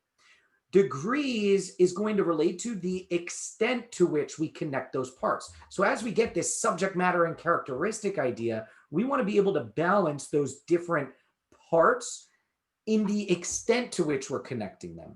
Now, technically, there are 3 different, what I call playing fields of degrees that we have to be ready for at any given time. A single phrase could deal with all 3. It could deal with none of them. It really just depends on what they want to bring up. So what I say is this about why I have the pillars in the order they have it. Structure comes first because in your assessment, it comes first. You cannot break down any sort of reasoning unless you can properly first separate evidence versus conclusion. Language is always present. There's always the need to assess language. The last 2, degrees and conditionality, only come up in certain circumstances. I'll talk about why I put conditionality fourth when I get there, but degrees to me comes next. Degrees, as I said, there are 3 different playing fields. For those that are more familiar with some LSAT terminology, it's correlation versus cause, absolute versus relative, or the strong versus weak language, and we're going to get more specific with that. So first, correlation versus cause. I think every single person that has studied LSAT or honestly studied in undergrad, almost, there's so many different courses out there. Most people have heard correlation does not equal cause. We've heard that. We understand that correlation does not equal cause. We may even understand what that means, which in short is the idea that just because 2 things have a connection doesn't mean that one of them is the cause of the other. The key on the LSAT is being able to distinguish language as either being correlation and cause. And that's where they can trap you. This test is all about that careful wording, and the way they word things can subtly shift to switch versus correlation versus cause, and we have to be aware of that. So in short, in general, correlation is any relationship between 2 ideas, okay, where cause is a special type of correlation that actually establishes that one is responsible for that connection. If there's no attribution of responsibility, then that language is not cause, okay? So I'm going to do the example that is on the outline, but I'm going to do it up here. So I see someone's hand raised. You probably had a question earlier, but I'm going to call on you now. Maria? You there? Yes. Okay, so let me ask you this. If I say people who go to the beach have significantly higher rates of skin cancer than So I'll even say this, people who go to the beach regularly than people who do not. Would you say this language is creating mere correlation, or does it establish cause? Language mean that going to the beach is what is causing those higher rates of skin cancer? So I would say it's cause. So it's establishing that if you heard this statement, people who go to the beach regularly have significantly higher rates of skin cancer than people who do not, your mind is thinking, oh man, I better cut back on going to the beach, right? Yeah, yeah. Okay. And this is why I'm teaching this here, because as you've heard the concept before, correlation does not equal cause. Mm-hmm. But the key, as I said before even calling on you, is not about understanding that correlation doesn't equal cause. It's about identification of language. I'm actually going to tell you this language is not cause-based. This is just mere correlation. Mm. If you want to put them side by side, going to the beach significantly increases a person's chances for skin cancer. This would be causal. Notice how in this time, the going to the beach is an action that will bring about the result. In this first one, it's more passive connection. It's just saying more of like a factual observance of statistics. Right.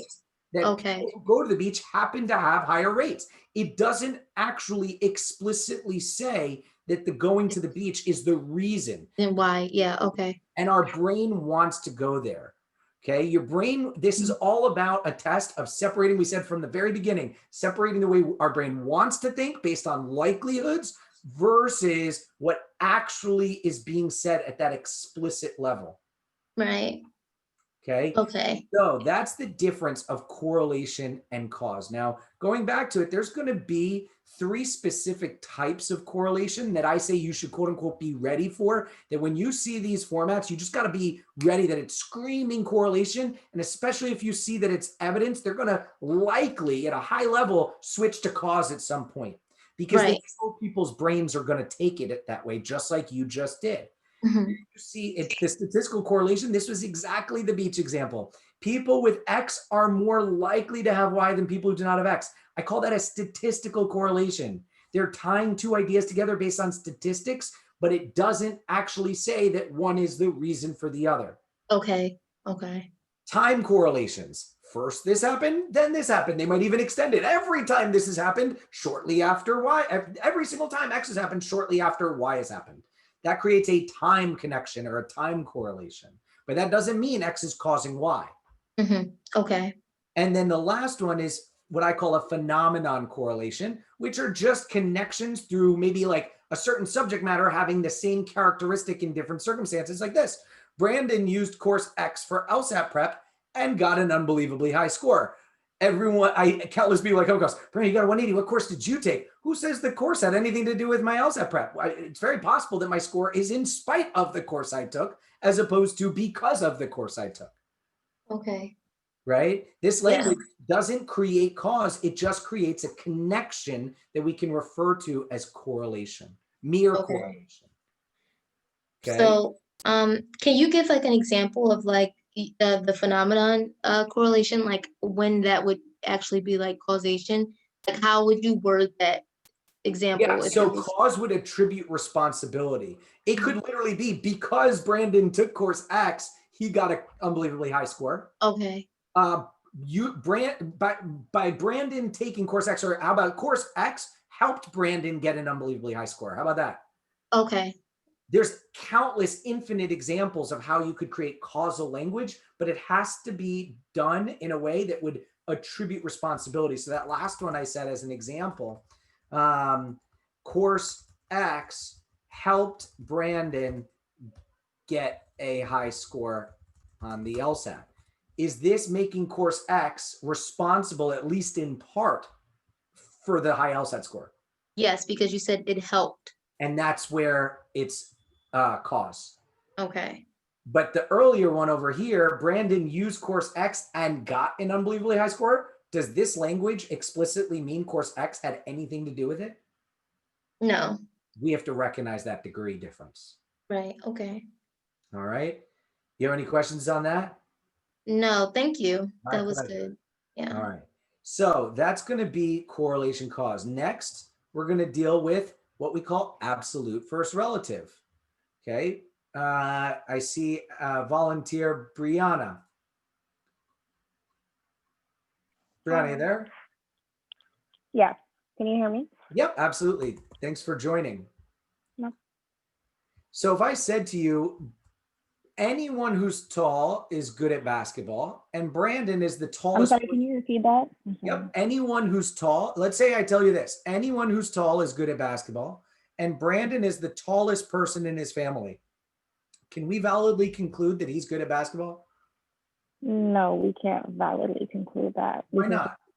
Because just because he's the tallest in his family doesn't mean that he's necessarily tall. His family could be short. Perfect. That difference of tall versus tallest is what we're going to refer to as the difference of absolute versus relative.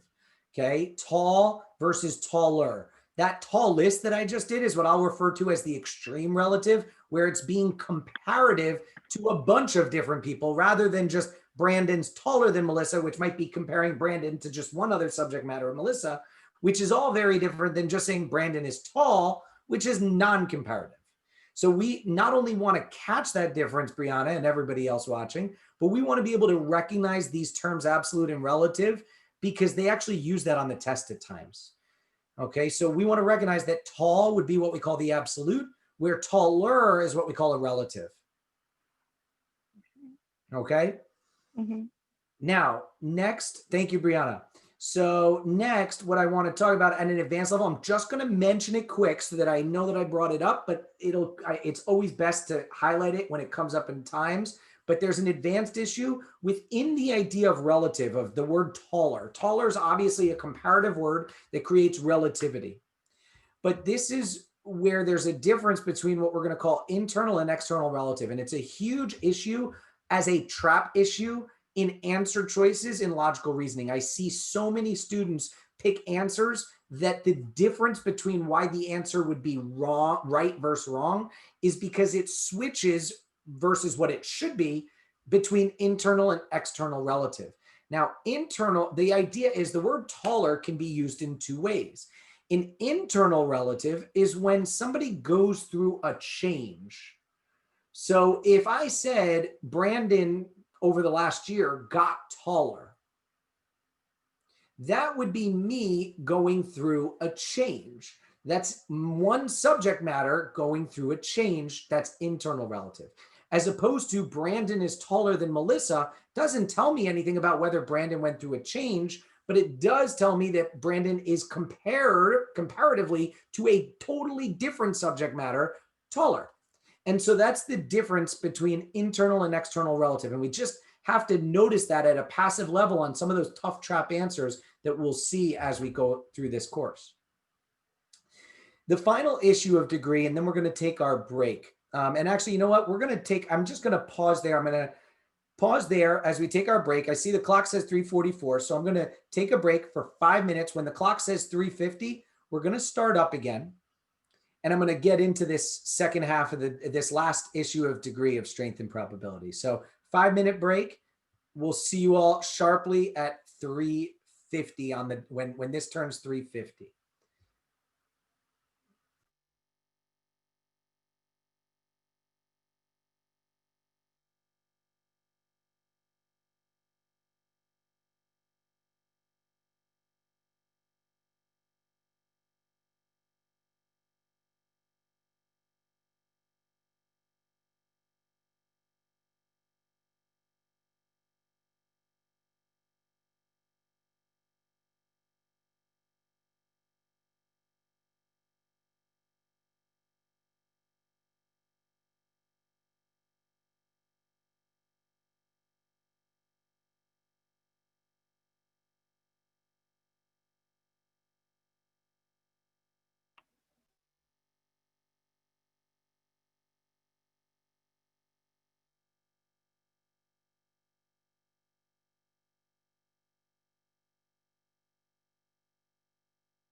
Okay, since I took my break and we still have 2 minutes before I told everybody else to start, I'm going to answer just a question if anybody has a question and wants to raise their hand.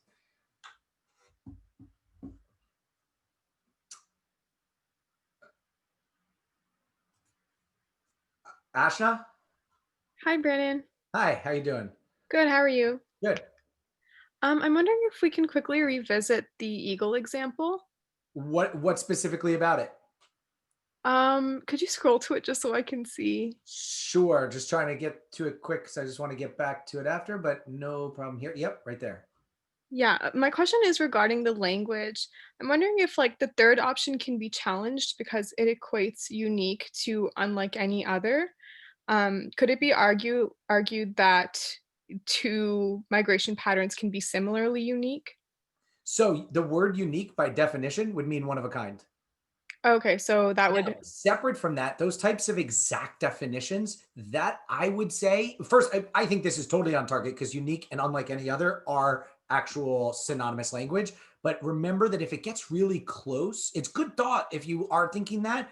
But and this comes back to actually a bigger question about like vocab words in general.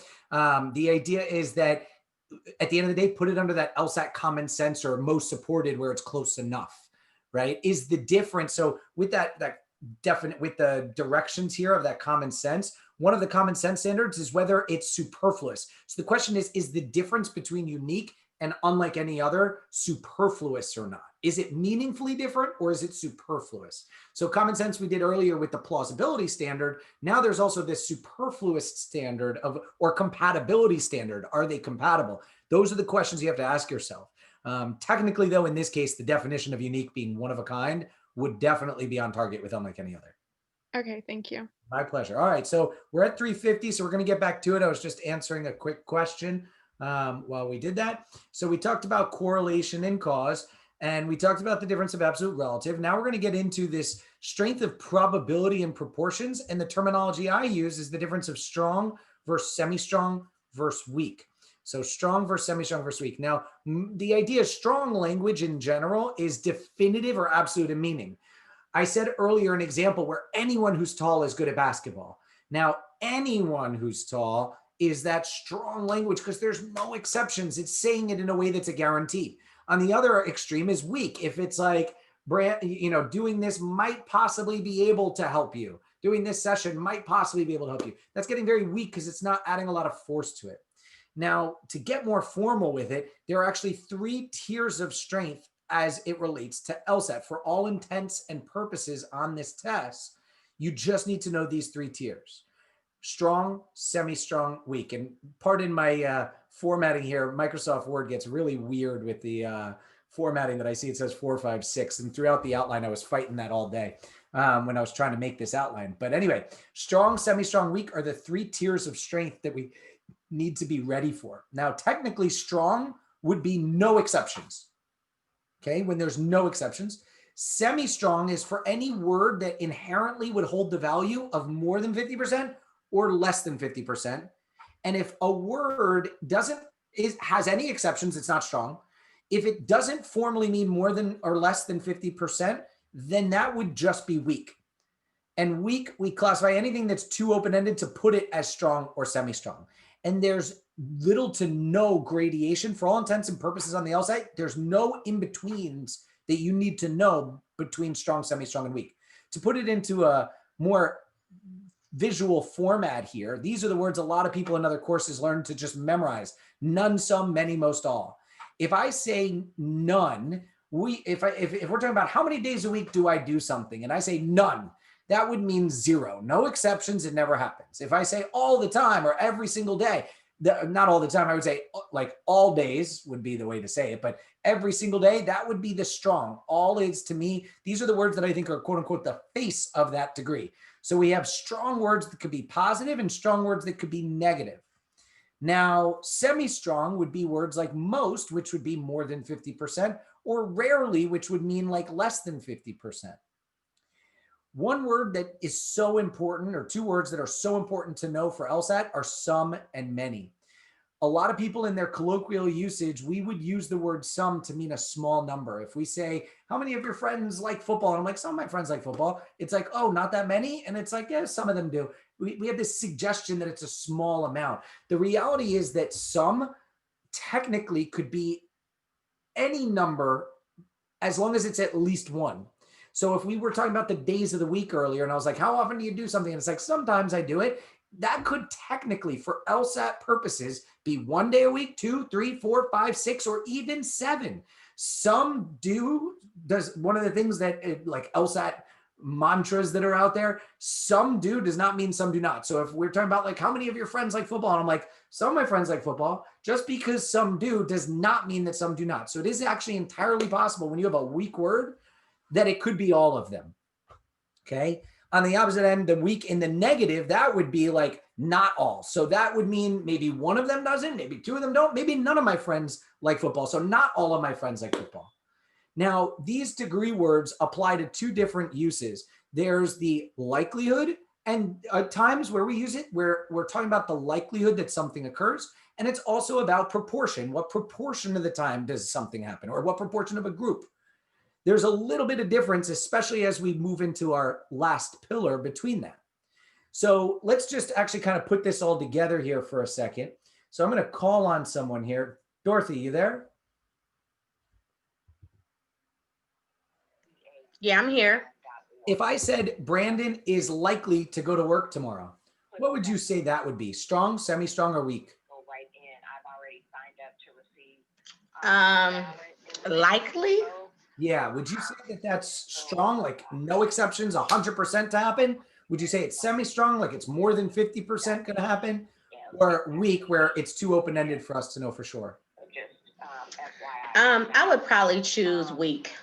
So likely is actually going to be a word that would mean semi-strong. And these are where, what I say to, with so many different issues on the LSAT, some people will get lists that are mile long of all the different words that mean different things. And I think memorization is something that I repeat throughout the course, throughout the outlines, etc. Memorization is not something that should be relied upon. Thank you, Dorothy. The language should not be relied upon to memorize. Sorry, memorization should not be relied upon exclusively. But when you make a mistake, so Dorothy, you just got likely wrong, we got to put it in our brain that that's actually something different. So as you make mistakes with certain words, that's when it's worth making those mental notes. Okay. Besides the other ones that I do bring up, and that's why I'm bringing them up, because I know people are more likely to make mistakes. So likely would mean semi-strong. Calling on someone else here. Aaron, you there? Yep, I'm here. Hey, Aaron. So if I said Brandon usually works on Wednesdays, what would you say? Strong, semi-strong, or weak? Usually. So I would say semi-strong for usually. You'd be correct. Now, before you go, I'm going to just go off on my own here explanation for a second. So usually would mean more than 50% in that sense. And so that's why you're correct with the semi-strong. But I want to point out the difference between the 2 I just said. Brandon is likely to go to work tomorrow is what I call a probability degree, because it's about the probability that something happens in a specific circumstance. As opposed to proportionality, when I say I usually go to work on Wednesdays, that's referring to like out of the collection of every single Wednesdays, more than 50% of them, I go to work. Do you see the difference there, Aaron? Yep. So it's going to be an important divide as we move into the next pillar, but we want to be aware, generally it's strong, semi-strong, weak. So as it pertains to degrees, there's no difference there. But as it relates to the next pillar, which is going to be conditionality, what I want you to recognize, and everybody recognize, proportionality is when we are going to be relating to conditionality. Probability doesn't create conditionality. Okay, we'll bring that back up again in a little bit. I'm just kind of previewing that of why it's important difference. Now, Aaron, I'm going to call on you for one more. If Brandon says he does something extremely often, what would you say? For extremely often, I would say weak, because we don't really have a comparison point and we don't really know what that means for him. Your explanation's perfect. A lot of students, and most students I'd even say, their first instinct is to think that extremely often would actually be semi-strong. semi-strong meaning more than 50%. But if we actually think about the words extremely often, does extremely often explicitly hold the value of more than 50%? No, not necessarily. If someone says I go to the dentist extremely often, I feel like I go to the dentist extremely often. Am I signaling to you that I go 4 out of 7 days a week? No, you were not. No. If somebody goes to the dentist once a month, would you call that extremely often? Yeah, probably. Yeah, right. Like if you found out your friend, like, hey, you want to get lunch money? He's like, no, I'm going to the dentist. And it's like, didn't you go last month? And he's like, yeah, I go every single month. It's like, that's extremely often, right? That's an extremely often for that circumstance. And as you said, the words that I loved, you said that we don't have a basis of comparison. And that's going to bring it back to that absolute relative comparative versus non-comparative. Extremely often would be a comparative idea that it's more than maybe the expected amount, but it doesn't actually tell us more than 50%. So on the degree playing field of strong, semi-strong, weak, it's technically actually weak. All right. You good with that, Aaron? Yep, makes sense. Thank you. Thank you. All right. So one big idea we're going to get into for different types of reasons is going to be negating phrases. So Brandon went to work. The opposite would be that Brandon didn't go to work. But as we get into certain degree words, negating can get a little tricky.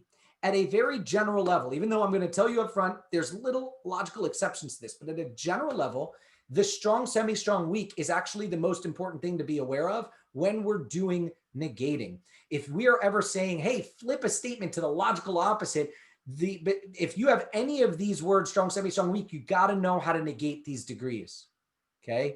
Now, the key is, and why I like this visual chart here, if you're trying to think about the opposite of all, a lot of people go straight to none, but you can't go from 100% yes to say the opposite is 100% no, 0%.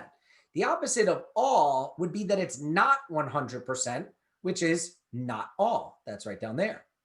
So the key is, and it actually says it down here, to negating is not just flipping positive to negative. You can't just flip those back and forth. You have to flip on this chart strong and weak.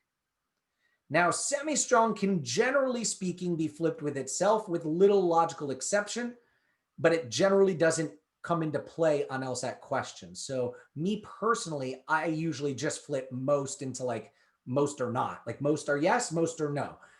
There is the in-between where I'll just say it, the exception is that technically the opposite of most or yes would include exactly 50% or less. So that little bit of difference of like less than 50% versus 50% or less. So really that little difference don't worry about, because for all intents and purposes in practice, you can just flip a semi-strong positive to a semi-strong negative whenever you need to negate. This is another one of those things I know I'm glossing over a little bit right now, but I'm just saying it so that when we bring it up in questions, I'm going to have the ability to kind of call back and be like, oh, this is what I was talking about with that negating. All right. Not to mention, you guys can always watch this video again to try and come back to it after doing the course and after doing a bunch of studying and see if you can't make more sense of what I'm saying in these quicker ones now. Now, there's going to be an entire exercise here that you guys can practice, and I have the answers of trying to practice this inclusiveness level of strength of strong, semi-strong, weak. Okay. And this answer is there for you. So you can try that exercise. Now, I'm going to get into the fourth pillar before coming back to the first pillar. So the fourth pillar is going to be this huge idea called conditional logic. Now, if you've taken other LSAT prep programs, you are very familiar with conditional logic. If you've done my games course, you're familiar with conditional logic. In short, it's those if-then statements that you have to deal with.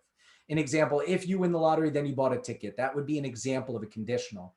Formally, it's related to what we call sufficient conditions and necessary conditions. It's a single phrase that ties two ideas together in a strong relationship where one would guarantee the other or where one is required for the other. Now, when we say, if you win the lottery, then you bought a ticket, we could say that winning the lottery would be sufficient to guarantee that you bought a ticket. Okay. Now, the key to conditionality is that every sufficient condition is connected with a necessary condition. So if you win the lottery would be the sufficient, because winning the lottery would be enough to know someone bought a ticket. Buying the ticket would be the necessary condition. It's necessary because if you don't buy a ticket, you can't win. So this is actually a real world example of sufficient and necessary. Winning the lottery and buying a ticket hold real world truthfulness to having sufficient and necessary relationship. And whenever you have any sort of conditional phrase, at its core, we have to understand the difference between sufficient and necessary. We can't say that just because Brandon bought a ticket, that means he's going to win the lottery. That's not the way that guaranteed relationship works. Even though we just got done saying strong language would say a guarantee of 100%, yes, but there's a direction to that relationship. And that direction is the difference between sufficient and necessary. Now, there are LSAT programs that will literally spend like weeks and months just trying to like hammer in your head the difference between sufficient and necessary at a conceptual level.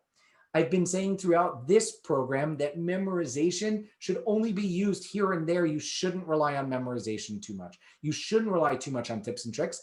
I'm going to tell you conditionality is the one area I want you to just kind of do these shortcuts and tricks and stop trying to deal with it at such a conceptual, sufficient, and necessary. Okay, the reality is that it's such a confusing thing for our brain. If you guys haven't been following these last 2 hours of this program so far, I've been able to trap people left and right with different issues because I have been teaching long enough to recognize where students make mistakes. Okay, the LSAT does too. And the one area that I'm going to tell you, not just my experience, but not just on the LSAT, but from my experience too, that students struggle the most with to understand conceptually is conditional reasoning. Okay. And it's something our brain's just terrible with, and we just have to accept it. Now, I'm going to make a general comment here in general. This is not about conditionality. This is just my preface to getting into conditional of why this whole test can be so challenging and why conditional logic is something that's so challenging. So I talked earlier about how our brain wants and is hardwired to think from a scale of likelihoods. And when we get trapped by issues, it's generally because our general likelihood mindset fell for that trap issue. We fell for that instinct rather than actually seeing the explicit issue at hand. And when we make those mistakes, yes, we're going to get frustrated, but I want to reinforce to everybody that you can't get too down on yourself when you get trapped, okay? And the reason is because it is literally hardwired in our brain to think illogically, okay? Illogically meaning invalid. Those invalid jumps are things that we are literally hardwired to think of. So I'm going to ask someone to volunteer here. Just I hit the lower hand, so I don't have anyone's hand up. Kyo? You there? Yes, I'm here. So let me ask you, if we were all born in caves and we find out Joe went down to the lake. All right, let me start with this. Joe just ate a berry off that bush and started throwing up. And then Bob just ate a berry from that bush and started throwing up shortly after. Would you like a berry? Would you like to try those berries? No, I wouldn't. Yeah, right? Like it's hardwired in our brain to make that jump. And that's just correlation cause, right? I just did the time correlation. They ate the berry, they started throwing up. We have no idea if that's actually the cause of them throwing up. But if we see that happening, it is hardwired in our brain to think that way, right? Right. How about this one? Joe went down to the lake, hasn't come back. Bob went down to the lake, hasn't come back. Would you like to volunteer to go get them? No. No? No. No. And this is like everyone's first instinct is no. Let's actually break it down. All I've told you so far is they went to the lake and haven't come back. Did I tell you how long it's been? No, you haven't. Did your brain even start asking the questions of like, where is the lake? Can we see the lake? How long have they been gone? Do we know anything about this lake? Like, is that where your brain went? Or was your brain instantly like, nope, not going to go there? Yeah, the latter.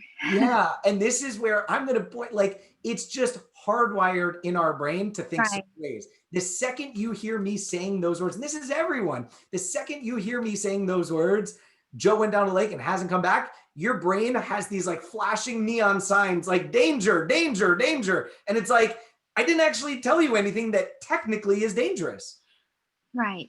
But your brain is hardwired to go there. So this is why I'm going to say to you and to everyone else, When you get trapped on this test, it's just because you're fighting your instincts, and it's impossible to fully train yourself to get away from that. What it is, I'm going to actually give credit earlier. I can't remember everybody's name that I called on today, but at the beginning of the lesson, when I was doing the phone example, someone was talking about the Melissa example. They were like, well, my instinct is to say that it's valid, but now that I'm thinking it through a little bit more, I think it might actually be invalid to say that my wife was on the phone. That's what we have to do. When I say, hey, Joe went down the lake, hasn't come back, Bob went down the lake, hasn't come back, your first instinct, it's impossible to stop it from going like danger. But then you just got to remind yourself, wait a minute, is it valid? Is it logical? Or are there more information that I could find out to actually, judge this situation a little bit better? Yes, definitely. All right. Thank you. So with that, I'm going to get into conditional logic here. And I'm going to tell you, this is the area of all of our pillars. The reason I put it forth in the pillars is because it's the one our brain is worst at. No matter how much I've worked with students in so many different ways, this is the one we see students consistently having trouble with. As I've said, the courses that even spend so much time on it, I don't even see them having better success in teaching it, despite the excessive amount of time that they put into it. So instead, what I'm going to recognize is I'm going to kind of do it in a quicker way. And then over time, you just want to start memorizing these issues and calling yourself out for it to train yourself to get better with it. And I've actually had better success with students when I did it that way. When I taught less, is actually been more successful in doing it. So we're going to kind of go through this a little quickly. If you want to read over the outline to get some of the more fine point details, the reality that I want to come back to also is part of why students do better with doing less with conditionality is because as much as it is super important on this test, the reality is it's actually not a lot of questions that it actually matters. People think that conditionality and logical reasoning is like every single question at every single twist and turn. I would actually tell you that I would say maybe, I don't know the exact number, but half the questions even have conditional, maybe more. But the reality is over half the time that conditionality is present, it doesn't actually matter. The issue is going to be more related to the language and degrees, and those are easier for us to catch and see. And when you catch or see an issue of language or degrees, you don't even have to start going there with conditionality to worry about it. You could eliminate an answer regardless of its conditionality if you could see that the language is off or if you see that the degree is off. And that's going to be what I want to train you guys is put more emphasis on language. I said that's the most important one today, and degrees, and we're going to do a little bit of conditionality. So generally speaking, when it comes to conditionals, we were talking about this sufficient and necessary relationship, but I'm going to now change it up. I want everything thought of just from if-thens. We're going to say ifs and thens, okay? And sufficient is just a fancy word for your if, and a necessary is a fancy word for a then. Okay, so that's what I want you to think of. Now, when we're dealing with conditional logic, there are 3 skills we need to develop, and we will be tested on. First, being able to identify a conditional phrase. We need to be able to read a phrase and know whether it's conditional or not. Brandon went to work is not conditional. Brandon goes to work every Wednesday is conditional. We're going to get into each of these 3 a little bit more. You can see here, we'll work on identifying a little bit, but that's the first part. Then we have to turn it into the correct if-then so that we don't do the statement backwards. When we think about winning the lottery and buying a ticket, we don't want to say, if you buy a ticket, then you'll win the lottery, because that would be totally different logic than saying, if you win the lottery, then you bought a ticket. And finally, so first skill, identifying. Second one, turning it into an if-then. Then third, we have to be able to apply it validly, logically to the reasoning at hand. So let's go through those 3 in depth a little bit more. As I said, I'm going to go a little quicker than even the outline has information here. So the first skill is identifying conditionals. Generally, you want to be ready for strong words. Okay, strong proportional words are technically that. Brandon's definitely going to work tomorrow is not a conditional, even though I put that word definitely there. But if I say Brandon goes to work every Wednesday, that's out of all the Wednesdays at hand, proportionally 100% Brandon goes to work, that could be thought of as a conditional statement. There are going to be other words. This is another one of those times where so many courses and I see cheat sheets that have like lists miles long of all sufficient indicators and all necessary indicators. And I just don't think that's worth your time to strictly memorize every single identifying word. Okay, but there are some that are worth memorizing. And the 3 I'm going to drill you with are if, only, and unless. Okay, those are the 3 you really, every time you see the word if, only, or unless, think conditional. Okay, I will refer to these as what I call my blatant indicator words. Those are the 3 ones that just scream conditionality. Okay, Now, there's obviously going to be more passive words that create the synonymous relationship of sufficient and necessary. And the outline talks about it a little bit, but that's not what I want to emphasize today. Now, the second skill of conditionality is being able to turn phrases into if-then statements. Okay, so when we have, in order to win the lottery, you must buy a ticket, you got to think of it as, if you win the lottery, then you bought a ticket. But the reality is that when we say turning it into an if-then, what you have to recognize is there are always two if-thens created from every conditional relationship. So when we say turning into if-thens, it's never just one if-then. There's always two if-thens. Just as much as we could logically say, if you win the lottery, then you bought a ticket, we could also say, if you don't buy a ticket, then you cannot win the lottery. These two if-thens are both correct. It's not like one is correct and the other one's just the other one. They are both if-thens that are correct. They are what we call contrapositives of each other. When you hear the word contrapositive, it's not like one is the if-then and the other one is the contrapositive. It's two if-thens that are contrapositives of each other. You want to be able to take any conditional phrase after recognizing that it's conditional and turn it into the if-thens. Now, generally, I personally mentally only hold one of those if-thens in my head, and then I'm always ready for that second one.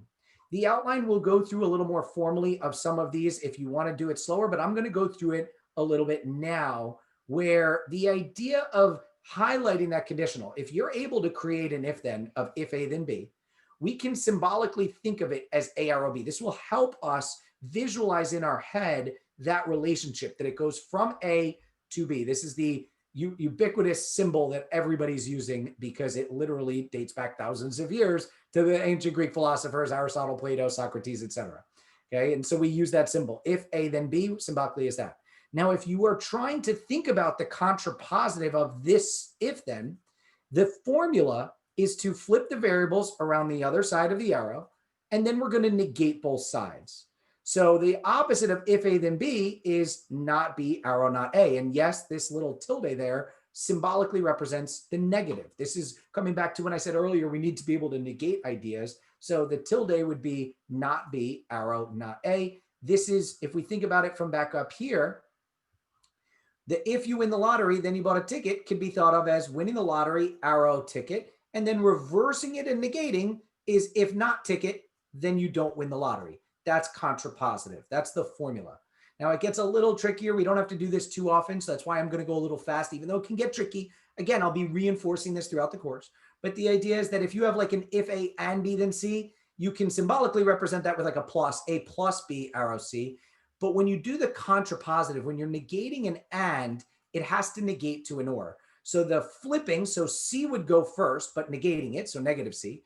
Then it would be the A and B, but I have to change the and to an or and negate A. So basically you're negating A, you're negating the and you're negating the B, where the negated and turns to the or. So if not C, then not A or not B. This is the formula for doing the contrapositive for something that has an and then an example of when it's an or.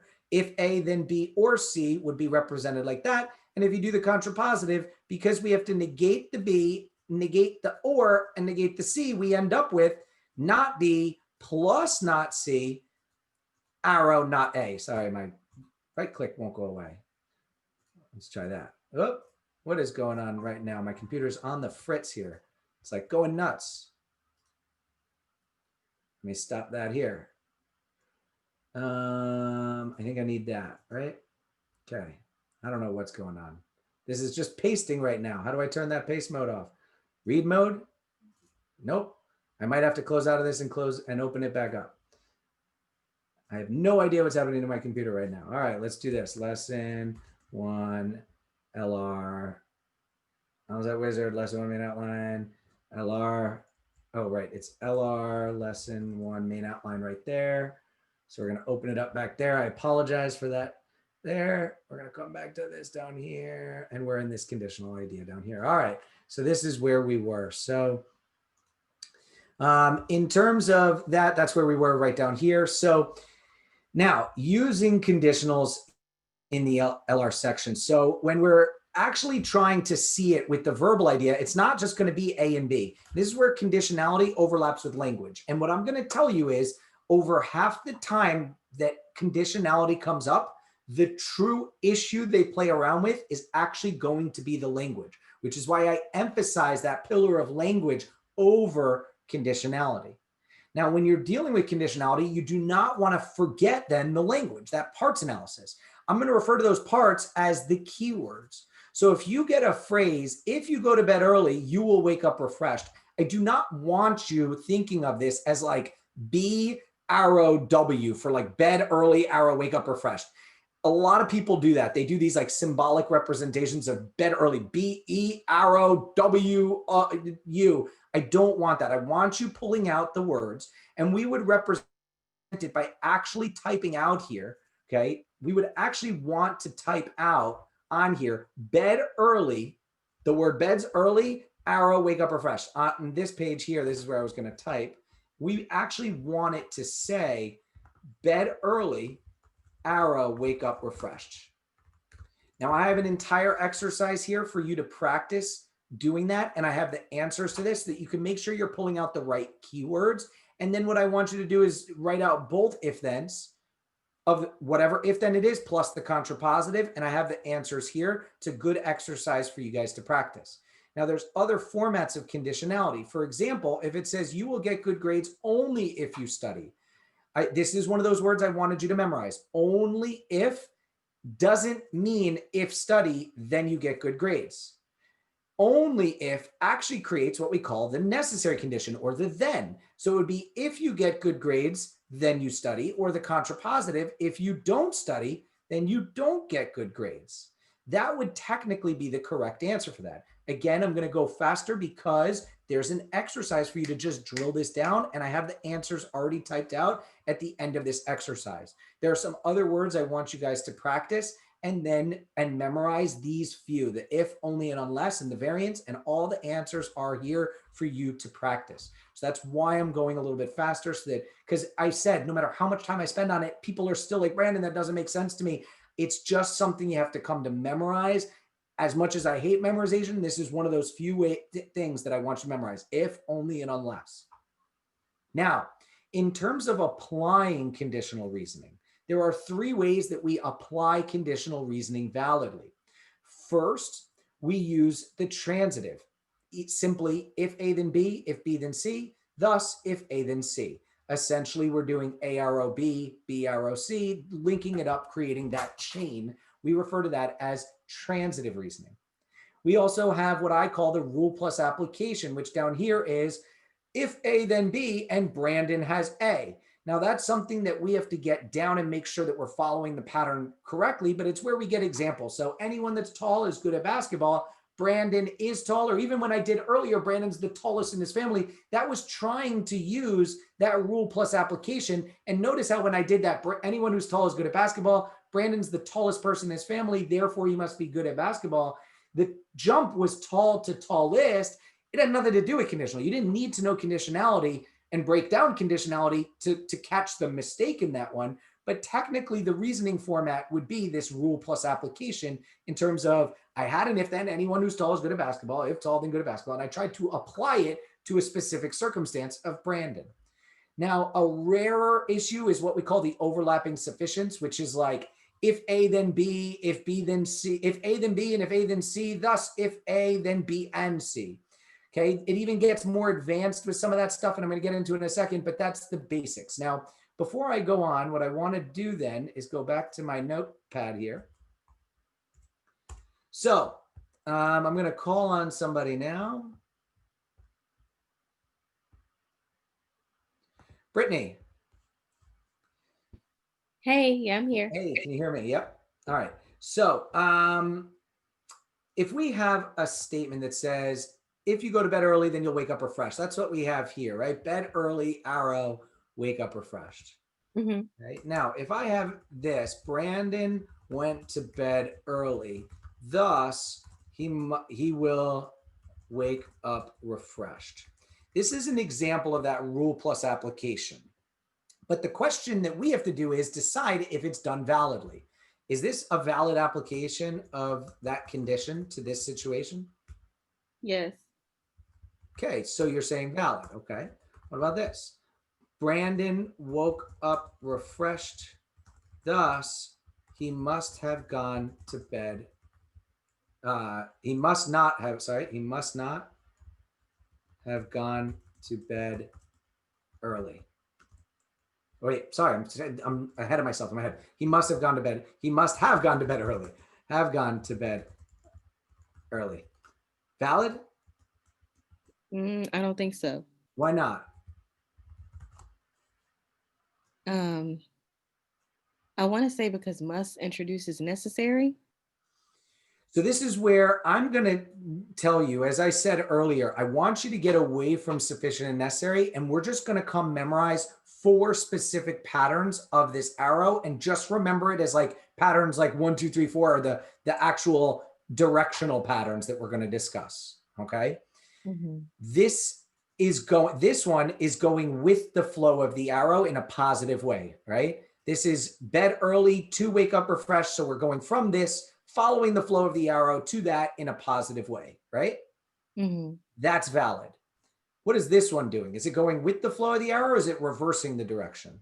It's reversing. Just memorize reversing is wrong. Don't try to think of it as sufficient and necessary. Just remember reversing is wrong.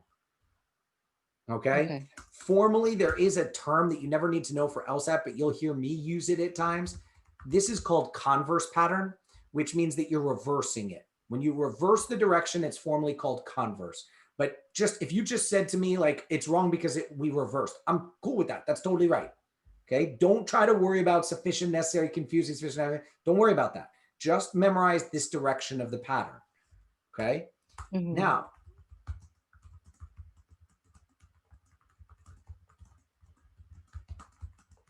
what do you think of this one? Valid. This one's valid. So this is actually the #1 pattern I want everybody to memorize because it's the #1 pattern people do incorrectly. This is actually invalid. Oh yeah, because we reversed. And this is where you could learn it as sufficient necessary. So it's just because I heard you saying it, I'm going to take a stab. You've taken an LSAT course before?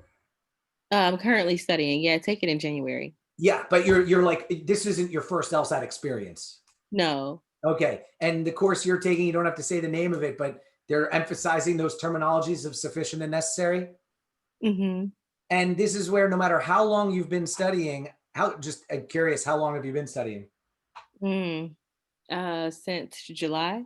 Since July. And yet I threw what is supposed to be a quote unquote basic concept and you still got it wrong.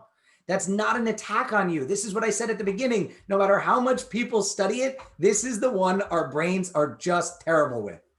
All right. No matter how much you've tried. And it's like, I'm not going to say it because this is a recording, but I have in my head which courses you're probably taking. I could probably narrow it down to 2 or 3 because of how some courses just really emphasize those words sufficient, necessary, and trying to get you to understand the concept. No matter how much we understand the concept, our brain's going to make mistakes with it. So instead, this is one of the few pockets where I want you to memorize. Okay. Bed early, arrow, wake up refreshed. We have a direction of pattern. This is the positive going with the flow. That's good to go. This is reversed, right? But still positive. Would you agree? This is still like that positive version, but just reversing? Yes. What is this? It's negative, but it's not reversed. It's negative, but not reversed. That's how I want you thinking about it. Just think of it that way. Negative and not reversed. Okay. They negated without reversing. That is formally, it's called inverse logic. And it's the most common mistake we see people making. Okay. It's negating without reversing. That's all you need to memorize. Just keep it as patterns of direction. Now, if I said this, let me do this, Brandon.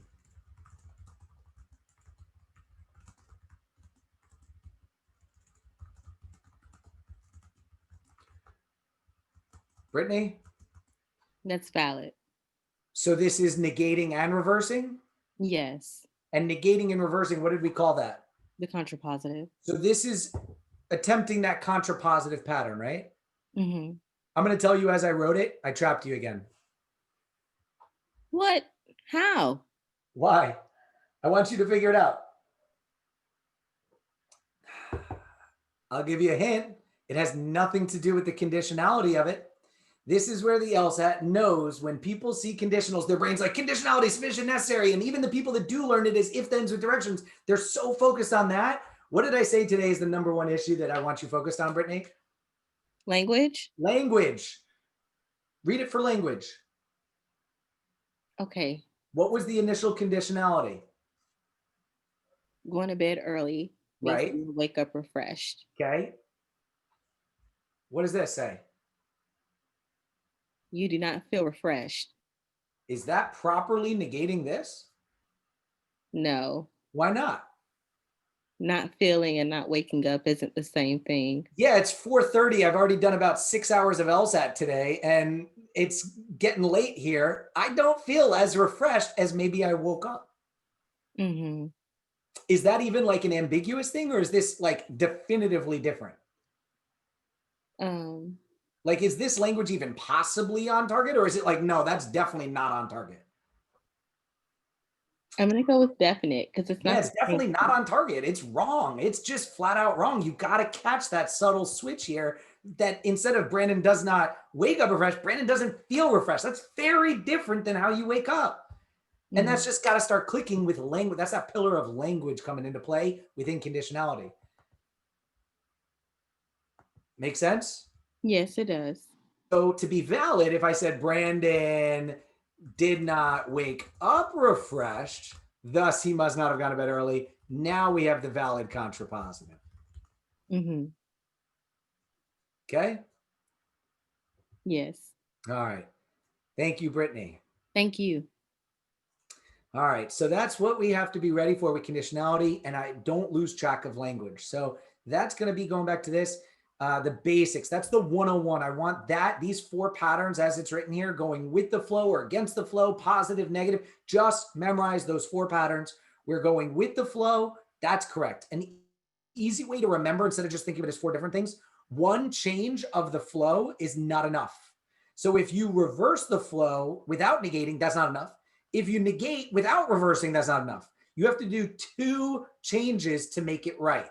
Okay, that's the way to remember it. And that's that contrapositive. If you negate and reverse, that would be valid.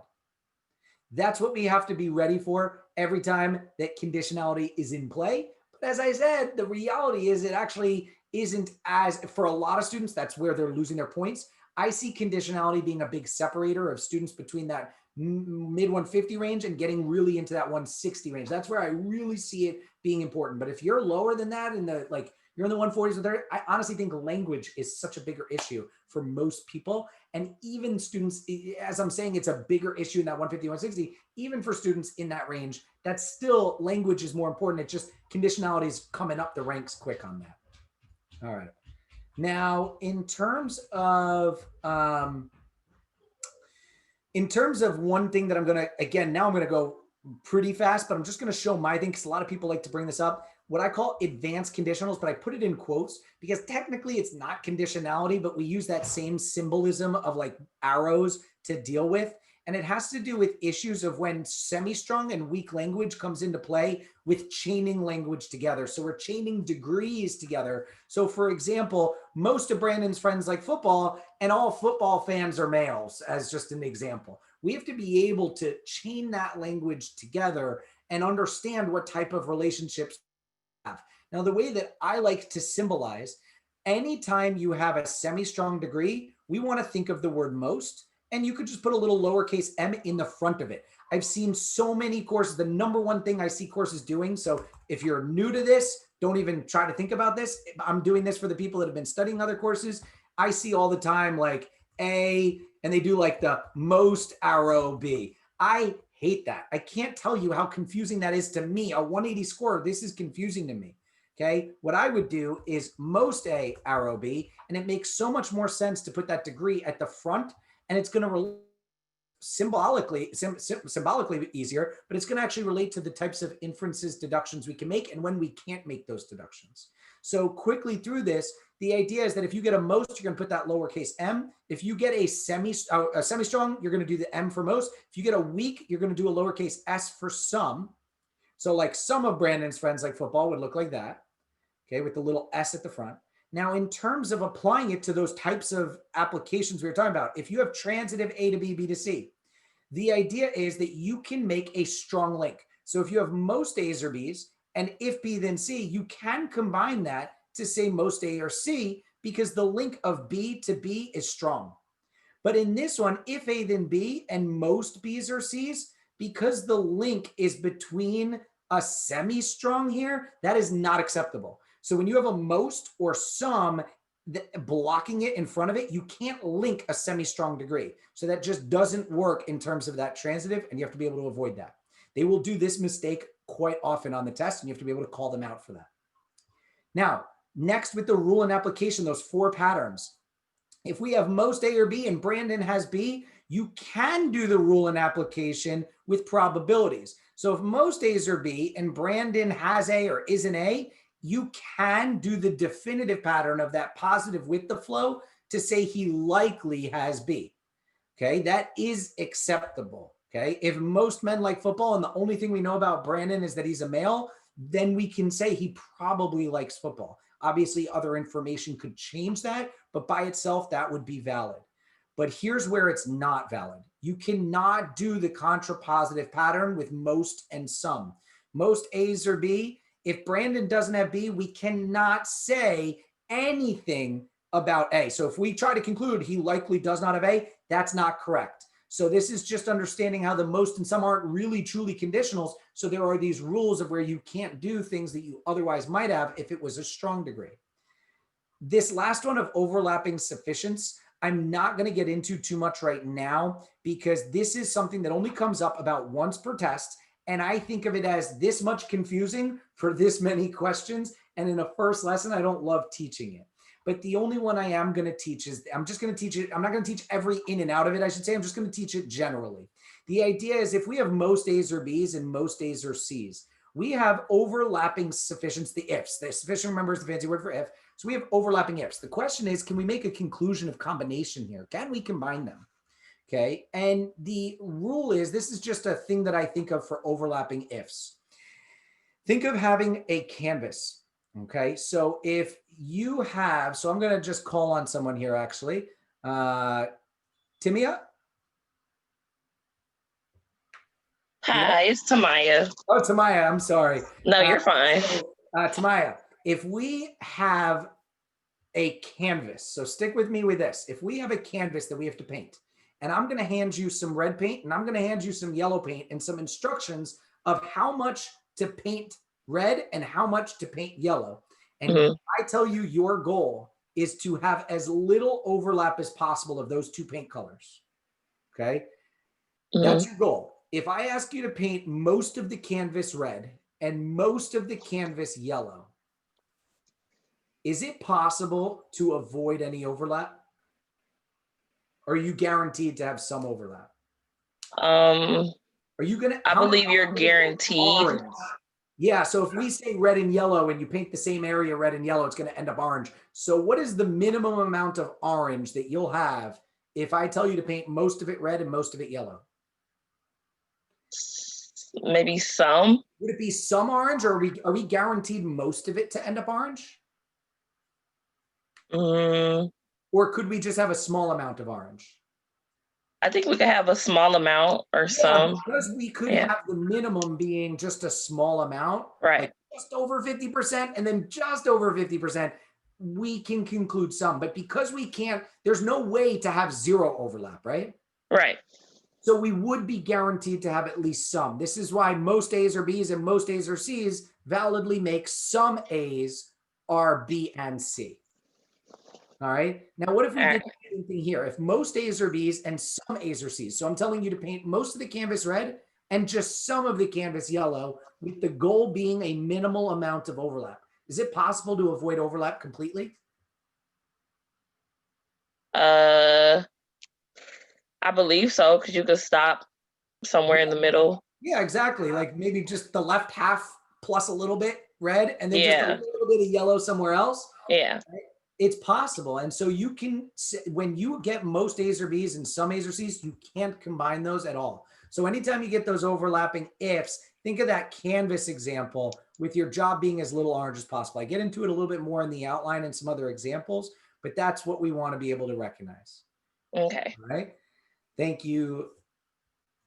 Okay. So going into the last issue with this, with the advanced most and some, we want to recognize that you can always infer some statements from almost any proportionality of any two ideas together, regardless of how many extra pieces we have. So if we have most A's are B and C, I can conclude all 6 of these issues. I can conclude that some A's are B. I can conclude that some B's are A. I can conclude some A's are C, some C's are A, some B's are C's, and some C's are B's. You can derive or infer a sum connection between any two ideas that are ever connected in any sort of proportionality. Okay, so that's something we'll be seeing in inference type questions, that they love to test answer choices that are just these sum derivations of more complex statements. And we want to recognize sums can be flipped. You can derive it any direction. It doesn't matter. You can derive any sort of sum statement.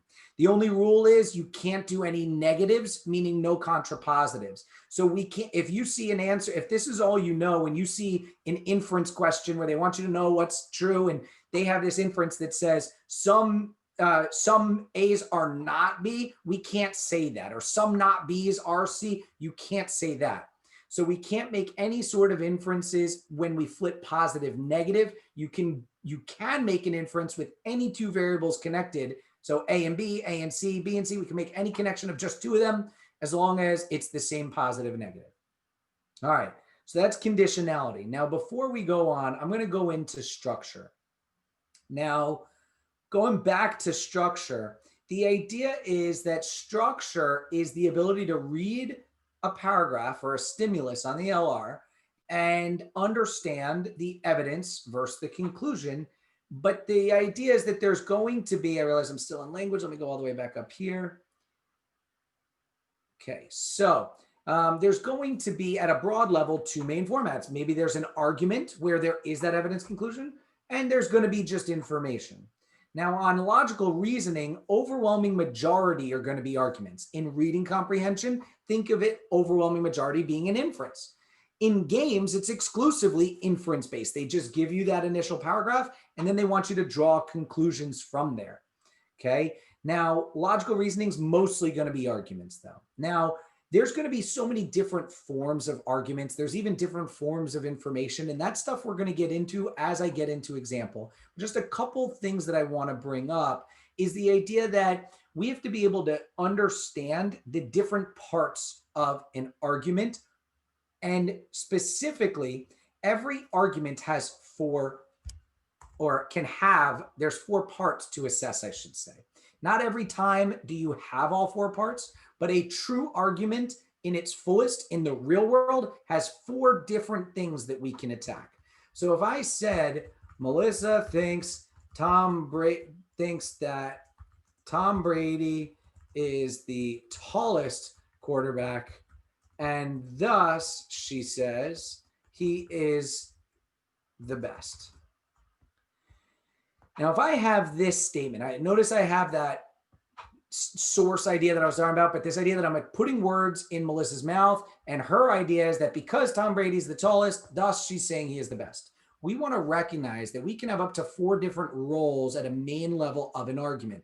And when I say 4, there's really also the idea of it being background or some other piece, but a true, just looking at an argument, the argument itself will have 4 different possible parts: source, evidence, conclusion, and assumptions are the 4 different things that an argument can have. Now, a valid argument will not have assumptions. Assumptions is going to be our main focus of lesson 2. Okay, so I'm bringing this up now so that we're not really going to deal with it today, but it's going to be talked about just a little bit. Okay, next week we're going to talk about it a lot. Now, in the real world, we want to recognize that structurally, if you are in a courtroom and you are the defense attorney, you need to be ready to attack all 4 pieces of the prosecution's argument. Okay, the source, the evidence, the conclusion, and assumptions. And attacks of each of them are very different. Okay, so I'm going to call on someone to help highlight this. Cameron, I think I clicked on you. Yes. Hey, Cameron, how you doing? Good, good. So if I asked you, what is the source? I would say Melissa. Yeah. What's her evidence? Tom Brady is the tallest quarterback. Yep. What's her conclusion? He's the best. And what's her assumption? That if you are a tall quarterback, you are the best. So you're saying, just to write that one out, tall, if you are tall. The tallest quarterback, I guess. And that's why I wanted to write it out, because I wanted to get you. This is one of those things why I teach language and degree and whatever, so that I can call these things out as we go through this structural analysis. Okay, yeah, tallest being best would be the right assumption. Okay, so I'll just put that in parentheses, tallest being best. If tallest, then best.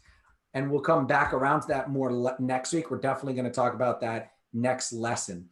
Now, in terms of attacking the source, evidence, conclusion, assumption, what I want you to recognize is that there is a major difference between those.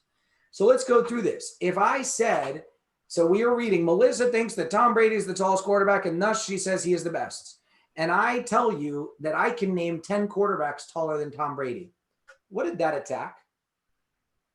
The assumption. So if Brandon says this, Brandon can name 10 quarterbacks taller than Tom Brady. Is that attacking whether tallest means best? No. No. What is that attacking? The evidence that Tom Brady is the tallest quarterback. Exactly. That's what we want to recognize, is understanding how counterpoints are made. This can come up in what we call opposition arguments, where you see it like two people speaking and they say like, Melissa says this, however that, or it's even like Melissa, colon blank, Brandon, colon blank. You could see it either which way. But what if it's like a weakened question and we need to recognize the difference between weakening evidence versus source versus conclusion, et cetera. Okay. In a courtroom, if you're the defense attorney or you're on a debate team or you're doing any sort of argumentation, you want to be able to recognize and separate an attack of evidence versus an attack of source, conclusion, and assumptions. Okay. So what if I was saying this? So again, Melissa thinks that Tom Brady is the tallest quarterback and thus she says he's the best, but I'm telling you, you should not listen to my wife because she has literally never watched a game of football in her life. The source. Yes.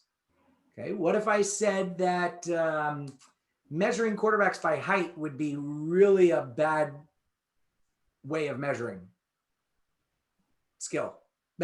So assessing the quarterback's height is a terrible measure of their skill.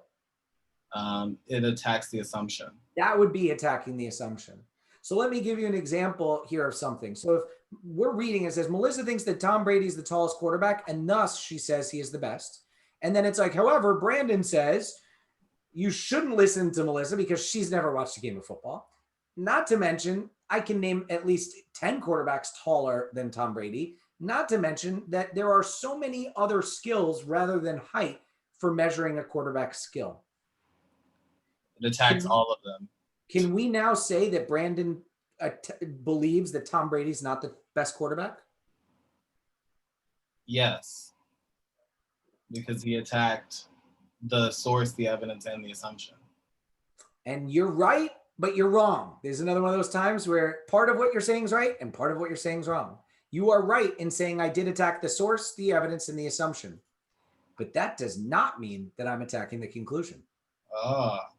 I'm actually going to be another reason that he's the best. Examples for a reason. Let's actually, like, these examples aren't just like basic stuff to highlight logic, but there's a reason. Let's actually bring it back to real world. My wife says something like this. So if I just hear her talking to somebody and she's like, Tom Brady is the tallest and that's what makes him the best, I'm going to be like, Melissa, you don't know anything about football. Like if I'm talking to somebody else, don't listen to Melissa. She knows nothing about football. She's never watched it. Tom Brady's not the tallest, and height is an awful measure of skill. So do you think she could chime in and be like, oh, so you don't think he's the best? She could chime in, but then you could say he's still the best. I still think he's the best, right? And I'm a big Jets fan, so I'm like acknowledging he's the best, right? But that doesn't mean that her source, evidence, or assumptions were acceptable. This is one of those things that's back to human nature, that you can see this all the time. I would say like 99% of Facebook political groups, all you see in these arguments are issues of this, of someone attacking a source. Oh, so you're on the other side? It's like attacking evidence. Oh, so you think it's on the other side? And it's like, we're so polarizing, especially when it comes to politics, that the second anyone questions any one of these four, it's like we're putting each other in boxes and that's it, right? It's all or none. And the reality is that you could totally disagree with someone's source, evidence, and assumptions and call it out, but still believe the same conclusion. You might be able to accept someone's source and evidence, but still disagree with the assumption and the conclusion. You could disagree with the assumption, but still agree with the conclusion. And this is where we have to recognize that there are major, major differences between attacking each one of those four, and they are all independent of each other. Make sense, Cameron? Yes. So can this be helpful on questions where they're comparing two different viewpoints? The disagreement, point of issue. We're going to get into that today. Yeah, in just a little bit, we're going to get into that. But yeah, that's absolutely a major task in that question. Okay, so that's where it comes up so much more than that too. But yes, we're now going to take this. So this is going to be structure of our initial assessment of structure. What we're now going to do, and thank you, Cameron. What I'm going to do, and I see the time, and honestly, I'm going to tell you guys just based on this, I'm going to finish this lesson. It's going to go over 3 hours. If you have to go, obviously you have to go. I still see we have a huge crowd here. But obviously I want to finish the lesson. I don't want to just cut it at 3 hours. If you have to go, just finish the video later. It'll be up on the website. It'll be in various places, my YouTube channel, etc. But yeah, so now we're going to transition over. So if I'm going back to my outline for a second, I said at the beginning of this, I separated the course into two main divides. There's going to be concepts, which are what we just talked about, those 4 pillars. And now we're going to switch over to actually applying it to question types. Now, I only am doing LR question types and LR questions today. We're going to apply it to reading comprehension next week. But I do think that understanding it through the lens of these LR questions is going to make you better on reading comprehension. Now, with that, let's go over page 33. There's my table of contents there. So we're going to go to page 33 in the outline, but I'm really not going to go off of that. Again, as you guys see here, I'm kind of jumping around, teaching it more abstractly, and you're going to have this outline to kind of go off of on your own. Now, if I'm going through actually apply it, this is where I'm actually going to go to the questions for the first time. Notice I went almost 3 hours already, 2:45, without even showing you an actual LR question. But those skills we just went through are the foundation of doing well on this test. There's actually going to be a ton more concepts that I have to get into where honestly, I'm already even still going into questions, going to have to start mentioning concepts that I didn't get to teach yet. You do just bear with me with the 4 lessons. By the end of the 4, I will have taught every question type and every concept, and we'll have related them all to each other. So right now I'm going to shift gears, get away from those concepts and get into the question types. So when we go to the logical reasoning section, as we know, it's going to be 25 or 26 short paragraphs with 1 question and then 5 answer choices. The technical terminology, the yellow portion is going to be what we call the stimulus. The pink is what's called the question stem. And when I say we, it's not just me, it's actually what the official LSAT terms are as per LSAC. So the yellow is the stimulus, the pink is the question stem, and the 5 answer choices, that's what we call the answer choices. Now, there's a huge debate in the LSAT world of whether you should read the stimulus, the yellow, or the pink, the question stem first. The reason is because this pink, the question stem, will signal one of various different question types that have very particular things that they're looking for in order to answer it. And if you know the thought is that if you read this first and know what question type it is, it's going to give you insight so that you can anticipate properly the yellow. I'm going to resolve the question right now of whether you should do the yellow or the pink by saying it doesn't really matter. Okay, I actually am I personally read the pink most of the time, but I honestly flip back and forth. The reality is you have to have the skill to do it both ways. Okay, you can't really, what the pro is of the reading the pink first is that you are going to get a huge head start in most questions. The downside is that there are those questions where they kind of mislead you by question type. I break question types into 19 different ones, and then there's variants of them, and there's times where we can't even put a question in a box of types. And so having the ability to just conceptually break down a stimulus of yellow is going to be a huge, huge, huge skill you need to have for this test. Okay, so you definitely need to be able to have both the ability to read the stem first, but also read the stimulus first. And I really don't think it matters, whatever you're more comfortable with. Now, as I said, though, because I tend to lean towards reading the question stem first, that's how you're going to see me breaking down questions. I'm going to start with this stem here. Now, as I break it down on the outline, I've identified 19 different question types. You do not need to know all 19 today. Over the course of our series of lessons, we're going to teach all the different question types and strategies related to them.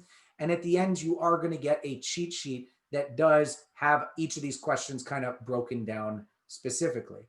But for now, what I want you to recognize is that as much as you can, you want to put it in these boxes, but sometimes things will not fit perfectly. And I don't want you relying too much on just thinking of these question types. Okay. The concepts of understanding what we just talked about in this first segment, the first 2 hours, 45 minutes, or almost 3 hours now, that's way more important. But as we do go to the question types, okay, let me give this example. I've been using this example a lot just to really emphasize this. I had a student that took one of my courses in November of 2019. It was actually October of 2019. And she took the course. It was like a 3-month program. And by the end of it, we went through all of this same material. And she was planning on taking the test over the summer of 2020. And that's what she ended up doing. Now, by the summer of 2020, when she finally called me back up again to say, hey, she's getting ready for the test, she had gone from the low 150s and was scoring now in the low 170s, but for a few months had gotten stalled there a little bit. So we ended up doing a tutoring session, and in talking it out, she was showing me some of the questions she was having trouble with. And I said to her, hey, what kind of question is this? And she goes, honestly, I don't think I studied the question types in like 6 months. I couldn't tell you a single question type on the entire test. And it literally was one of the most common cookie cutter structured questions. And she couldn't tell me a single question type. She had totally forgotten to study that part of it. Okay. She was scoring in the low 170s. Now, in that one session, we kind of brushed off the rust of it and caught some of those issues, went over it. And within literally 2-3 weeks, she was now scoring mid to high 170s and ended up scoring 177 this year. Okay. And that's where learning the question types are going to be something that pushes the bar forward, but it's not the skills. As much as that student was in the 170s without question types and then got higher when she did learn it, I can tell you about countless students that come to me having learned every single one of these question types. They can close their eyes and spit back out what a textbook told them about every one of these questions, but still are in the 140s. And so that's where I want to give that big emphasis big caveat to learning question types as we go into it. But having said that, let's get into the question types. When you learn a question type, what do you want to make sure you know? How to identify a certain question, what that tells you in terms of what to look for in the stimulus. What we need to know is what the answer choice should accomplish. And then we want to learn tips and tendencies for that question types. So that's what I'm going to try and do in teaching you each of these questions. So how to identify, that's going to be based on the question stem. What to look for in the stimulus, we're going to refer to that as what I call the pre-answer. A lot of people talk about like predictions or pre-phrasing, and that's related to it. But technically my pre-answering is a little different because I don't always need you to predict or pre-phrase exactly what you think the answer choice is. It's actually more of what should we just be looking for in the stimulus? Pre-answering the question, what should we be looking for in the stimulus? And then with what the answer choice should accomplish, I'll refer to it throughout of how we test the answers for a certain question. So when we have a certain question type, how do we test it? And then with each question type, I'll talk about tendencies. Now, to make things a little conceptually easier, I also think of questions in certain families. I see three general families of question types. We're going to have the inference family, structure family, and invalid family. So out of those 19 questions, those question types will generally fall within each. Now, there's, again, always going to be overlap, questions falling in multiple or miscellaneous questions. But at a broad level, most questions will fall in one of these three families. The idea is inference questions. The benefit, let me say it this way, the benefit of understanding these families is because they all have huge overlaps. All questions of the same family will have huge overlaps in how to pre-answer. Again, pre-answering is not predicting or pre-phrasing. It's what should we be looking for in the stimulus, and the family will guide it. Inference questions are where we will accept the entire stimulus as evidence. We don't care about structure. If you have an inference family question, you just read and accept this regardless of its structure. Think of reading comprehension is going to be almost exclusively, not exclusively, but a huge percentage is just inference. You're just going to read it and accept it. Okay, minimal structure. Okay, that's going to be the inference family. The structure family takes it one step further. Structure family would be where we want to read the stimulus and break it down for structure, but we don't have to judge the argument as good or bad. We don't have to assess what the assumptions are, what the holes are. We just have to understand what's separating evidence versus conclusion. Okay, if there's multiple conclusions, which one's the main conclusion versus what we call a subsidiary or an intermediate conclusion. Okay, that's the skill. That's what the skill that's mostly being tested in structure family questions. Invalid family is actually going to be the biggest family of logical reasoning that we're not going to get into until next week, but it's where we go into this stimulus knowing something's wrong, and we not only have to break it down of structure, but then we got to figure out why it's invalid. We got to figure out what those assumptions are, what those overlooked options are. We got to figure out what the hole in the argument is. That's what next lesson's going to be about, lesson 2. Today, we're going to focus and introduce you to some of the inference and structure family questions. So for this, I'm just going to go through it. I'm not going to read it explicitly off here. You can get more off of this, but we're going to use some of these examples from the June 2007 to teach some of these question types. So the first one I always like to talk about is what I call a main conclusion question.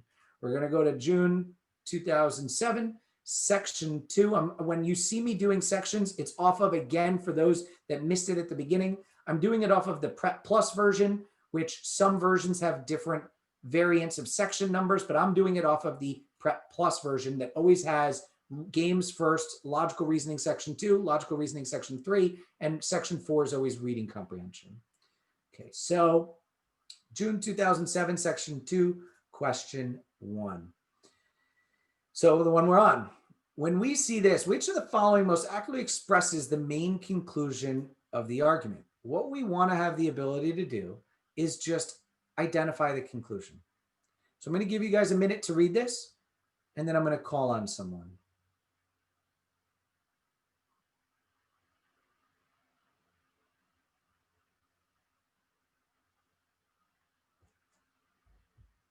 So just read the stimulus. Don't even worry about the answer choice. Just read the stimulus.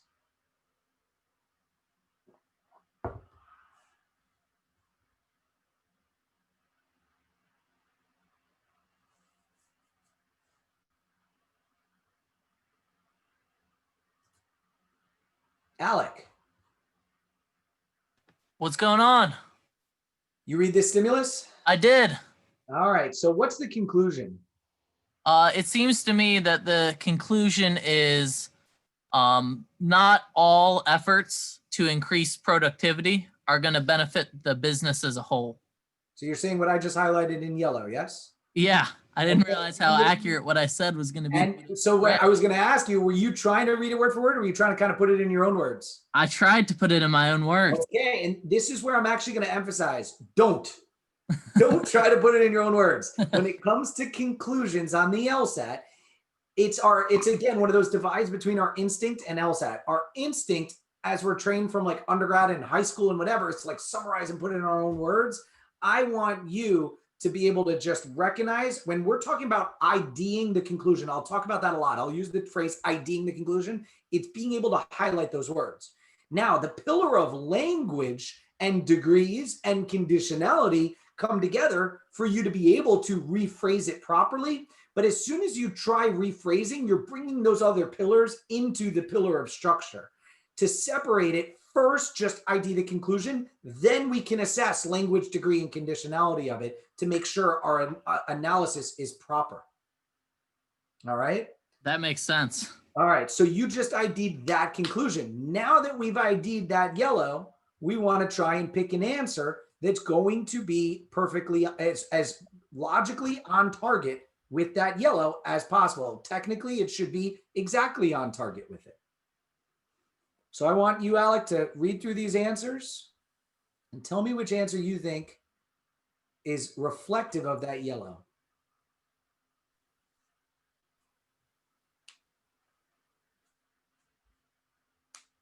I'm gonna go with B, although I haven't fully read E.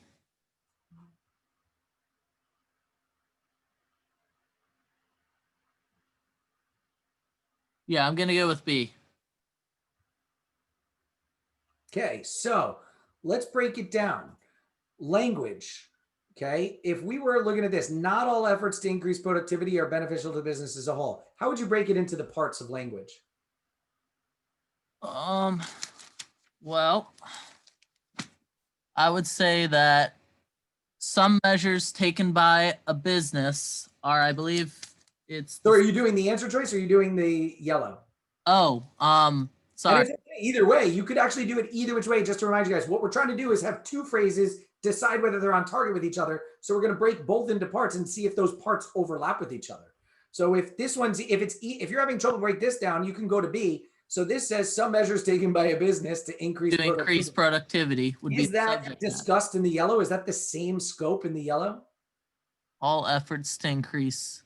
So it says not all efforts. All efforts, not some. At a language level, don't worry about the degree yet. The not, so I'm going to point out the not all and the some. That's a degree issue, right? Okay.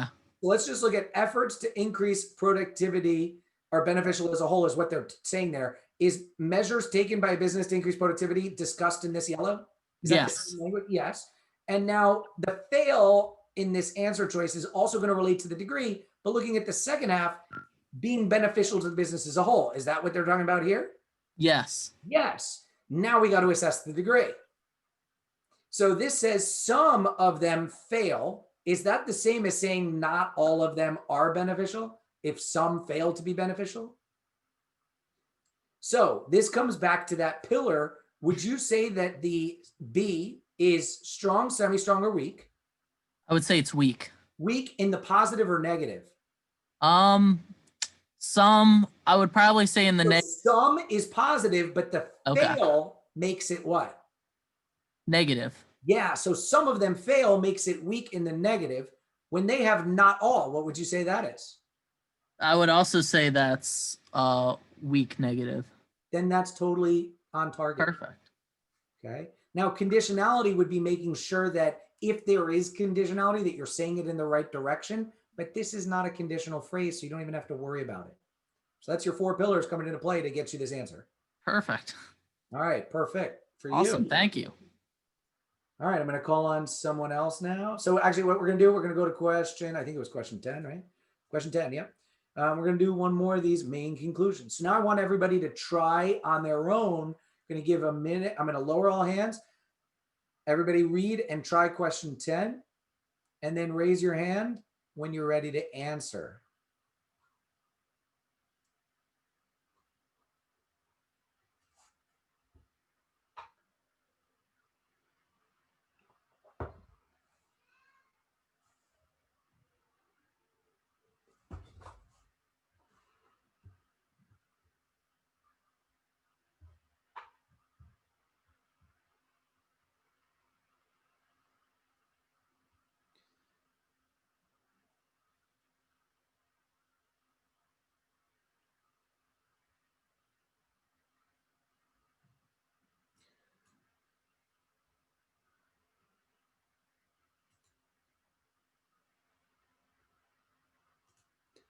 Anna.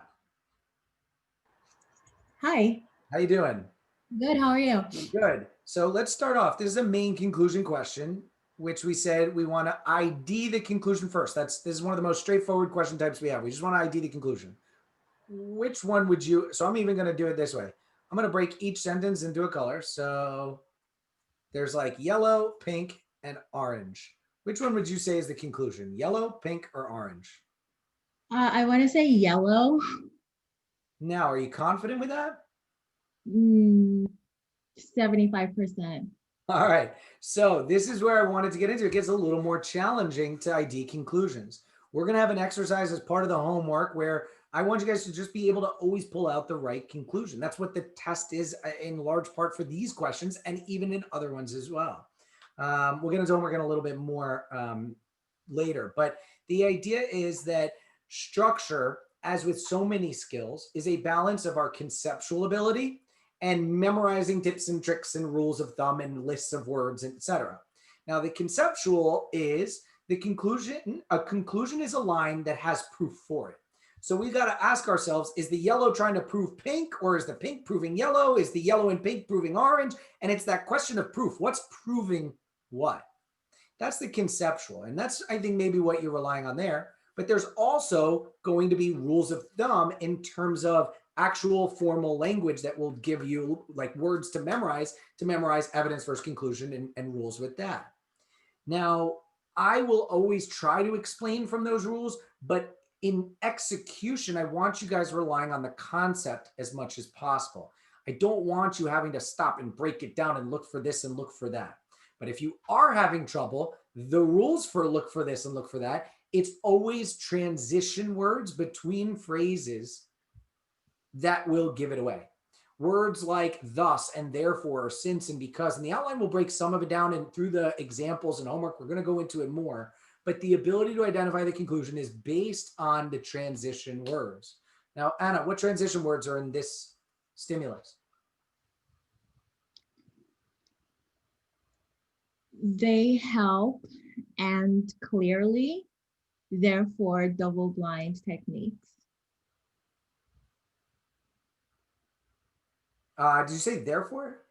I added that, but so yeah, that's not there. I'm looking for the transition, and the rule here is actually there isn't really a clear transition. There's no transition of evidence versus conclusion. It's not like since or because or from this, therefore that, or so, however, yet, those different transition words. There is a rule that a lot of people aren't familiar with, so that's why I wanted to start in breaking this down with this example, where a earlier phrase cannot be a premise for a later phrase. Premise just being a synonym for the word for evidence. So an earlier phrase cannot be a premise for a later phrase without a transition word.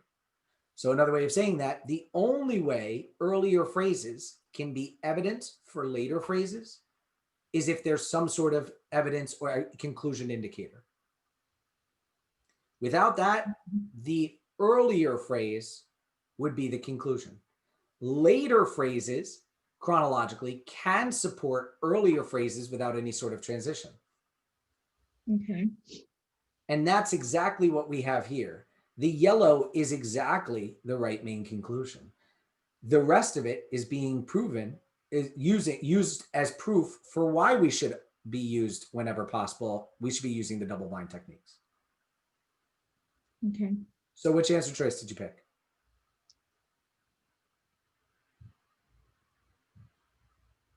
I picked B. Okay, let's break it down. So if we're looking at this, it is advisable for. Now, do we have anything on target in our yellow? I'm putting this in pink now. It is advisable for scientists. Do we have anything about that's on target with what's advisable for scientists to do? If they say that we should be doing something in scientific experiments, is that on target with saying what's advisable for scientists to do? No. I'm going to tell you, yes, we're going to work more on that specific language in lesson 2. This should not is a huge issue of language in this course that we're going to do. All right. So should not is advisable. That is on target. Okay. Now they say it's advisable for them to use double-blind techniques. Is that what they were talking about? Yes. Okay. They say in as high a proportion, this is getting into like a degree issue, but in as high a proportion of their experiments as they can. Is that the same as whenever possible in their experiments? Yes. This is exactly correct. So I didn't pick E. I was a little confused with E, but I ended up not picking it because it says are often an effective way, which I thought was really extreme for the first sentence. Is that right? So I would actually say, we talked about the word often. Often is actually a weak word. And I actually think that makes it wrong, because often, if it says that it should be used as often as possible, I would be okay as that, because it's saying whenever possible. So it's a degree of more than we, as high possibility of as they can. That's like as high a proportion as they can here. Often is just like telling us a weak amount, like on some occasion. Okay. So it's not really there. Now it's also saying it's often an effective way, which effective way is different than saying it should be used. Again, we'll get more into the language of what is on target with should and should not, but what's advisable is what we should be doing. That's on target. But saying something is effective is not on target with saying we should do it. That's a change. Okay, thank you. My pleasure. Thank you. All right, so that's going to be main conclusion questions.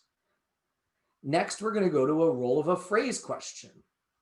For that example, we're going to go to just question 11. So in this question, it says the reference to the complaint, and as soon as I see something here, they're referencing something specific, but what I want to really highlight is at the end here, it says, plays which one of the following roles? That is the giveaway language for this role of a phrase. This underlined idea here of what they're referencing is going to be something I want you to ignore if you're reading the question stem first. As the outline will discuss with these role of a phrase questions, the best method is to just find the conclusion first. So read this and identify a conclusion. So for that, I'm going to call on someone. Where did my participant screen go? There it goes. May. How you doing, May? Hello. Hi, can you hear me? How are you? Good. So I want you to read this stimulus, and as soon as you're done reading, tell me what you like. ID the conclusion for me. Don't even worry about the role that they're asking about. Just ID the conclusion. Okay.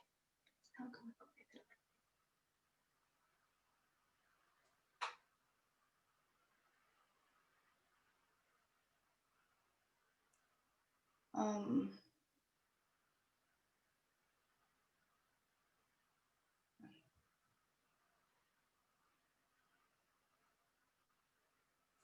I'd say the conclusion is what awaits us is probably a mere alteration of the human mind rather than its devolution. 100%. The big indicator word is the word so. Now, just to talk about it earlier, they have this initial idea, then they say but. We're going to call that a negative transition. So that would mean that the author's shifting away from that first sentence and into his argument. The question from there is this pink idea being used to prove the yellow, or is the yellow used to prove pink? And we said that transitions give it away, and the word so is saying pink is being used to prove the yellow. Now that we ID'd the conclusion, they want us to ID the reference to the complaint of several centuries ago, that powerful memory and extemporary eloquence were being destroyed. So we want to find that, right? Yeah. And they were saying here, there's the complaint was that certain intellectual skills, such as this, were being destroyed. So what we want to generally do is pre-answer in just understanding the relationship between that underline and the yellow. In your words, what would you say the role of the underline is? The role of the underlined is that it is used as a support. Yep. I'm totally good. Evidence, premise, support for the main conclusion. I don't try to get too nifty or specific in my pre-answering. I'm like, generally it's for the argument, it's against the argument, it is the conclusion, it's the opposition argument. We just try to generally do that. Now, let's try to apply it then by looking for answers. Now, one thing they love to do with these answers is add a little bit of trickiness to the answer choices by adding in extra language more than just simply saying it's supporting the conclusion. So try to go through these answers and tell me which answer you'd pick. I can't see letter E. Okay.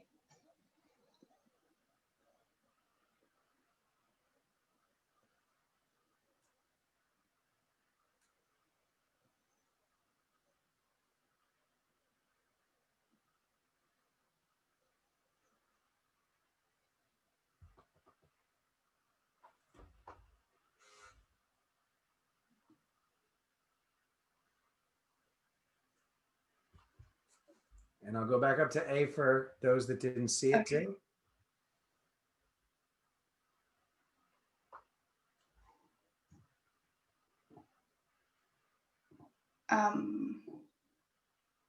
This is probably a mere alteration of the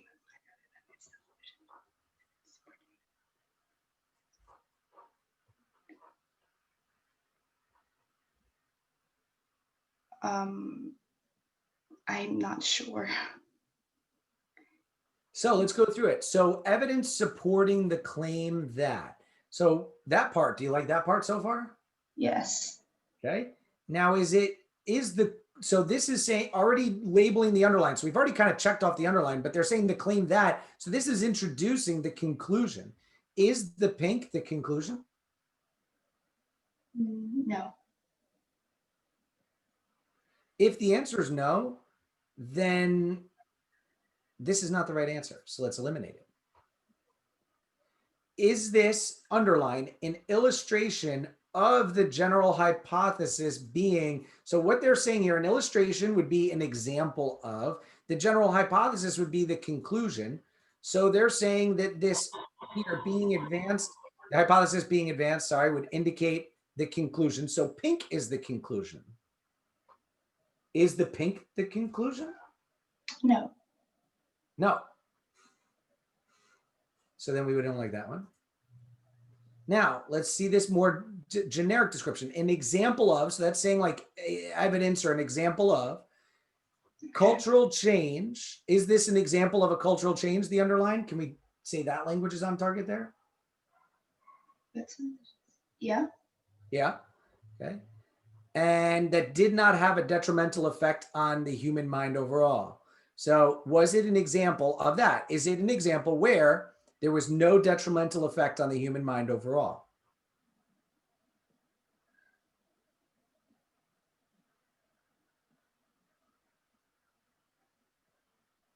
Is it?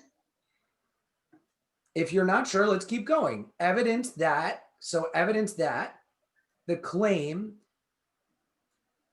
so it's evidence that the claim that. So they're already saying the evidence, this is evidence, which is okay, but the claim that they're saying is intellectual skills required and fostered by literary media are being lost is unwarranted. So is that what the conclusion is? That the intellectual skills required and fostered by literary media are being lost is unwarranted. So the claim would be the conclusion.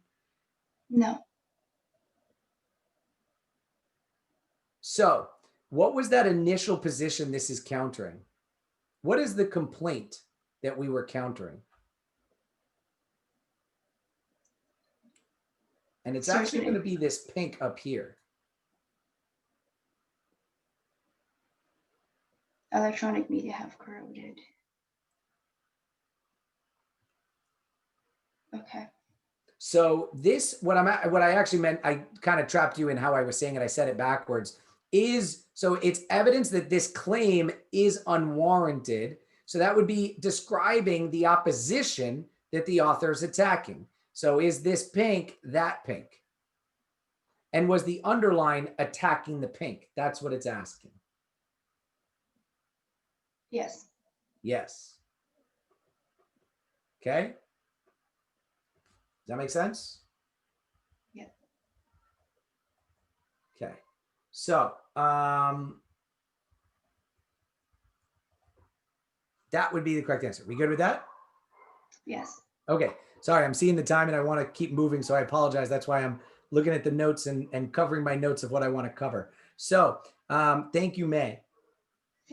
All right, so next we're going to go into the most supported inference and strict inference questions. Two different question types that are technically different, but we have to see them as generally the same. The idea is with these questions, they're going to give you information and ask you to draw a conclusion. Okay, so with that, we're going to go into a couple examples.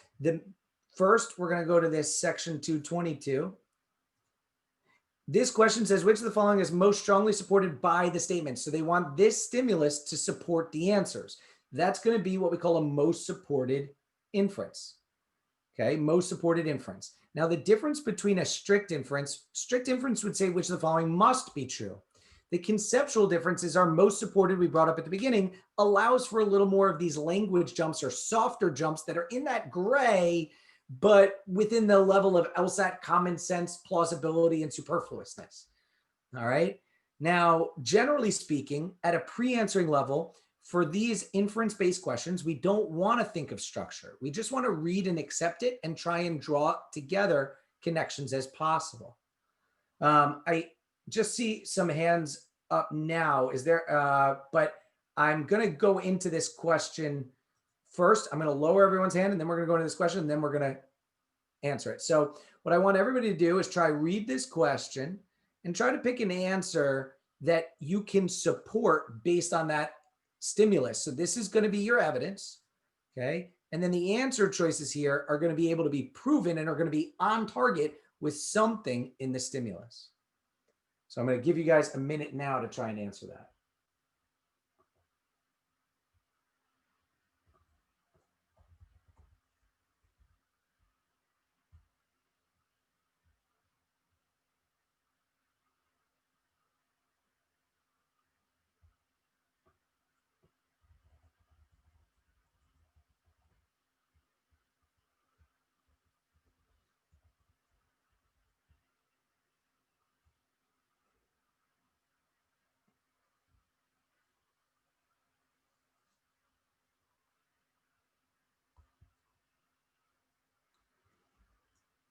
All right, so who wants to help me walk through this one?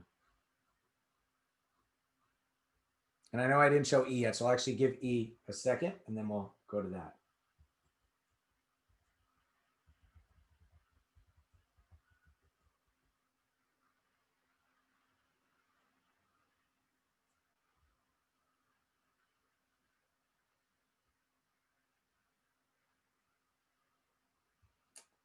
All right. Oh, I was going to call on Lauren. Lauren, just so you know, we're on an old issue of Zoom, so it doesn't let me actually call on you. So for next time, if you update your Zoom to the newest Zoom, then I'll be able to call on you next time. Victor, how you doing?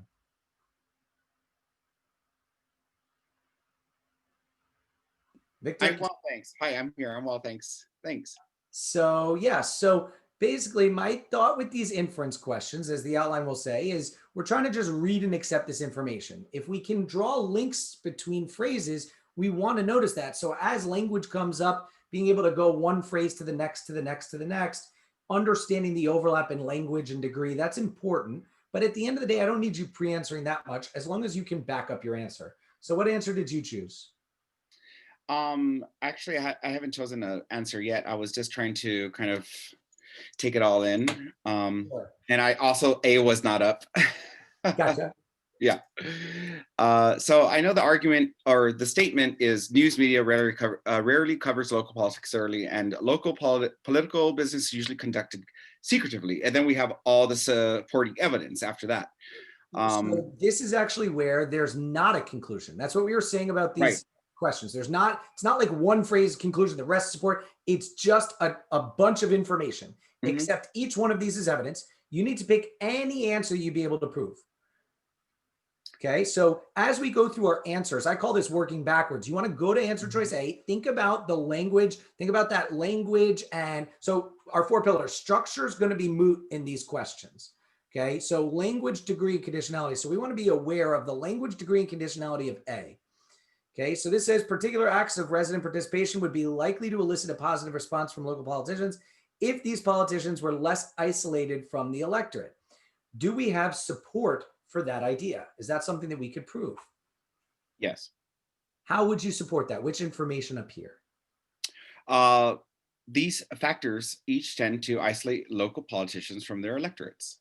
So we're saying that this idea of the politicians being isolated is causing there to be what? Is causing there to be the negative from their response? electorate. Yeah. Okay. So if these politicians were less isolated, then we would know that they would get a positive response. Right. That Well, no, that's an assumption. Well, it's not just, it's not that it's an assumption, it's relying on an assumption, it's invalid.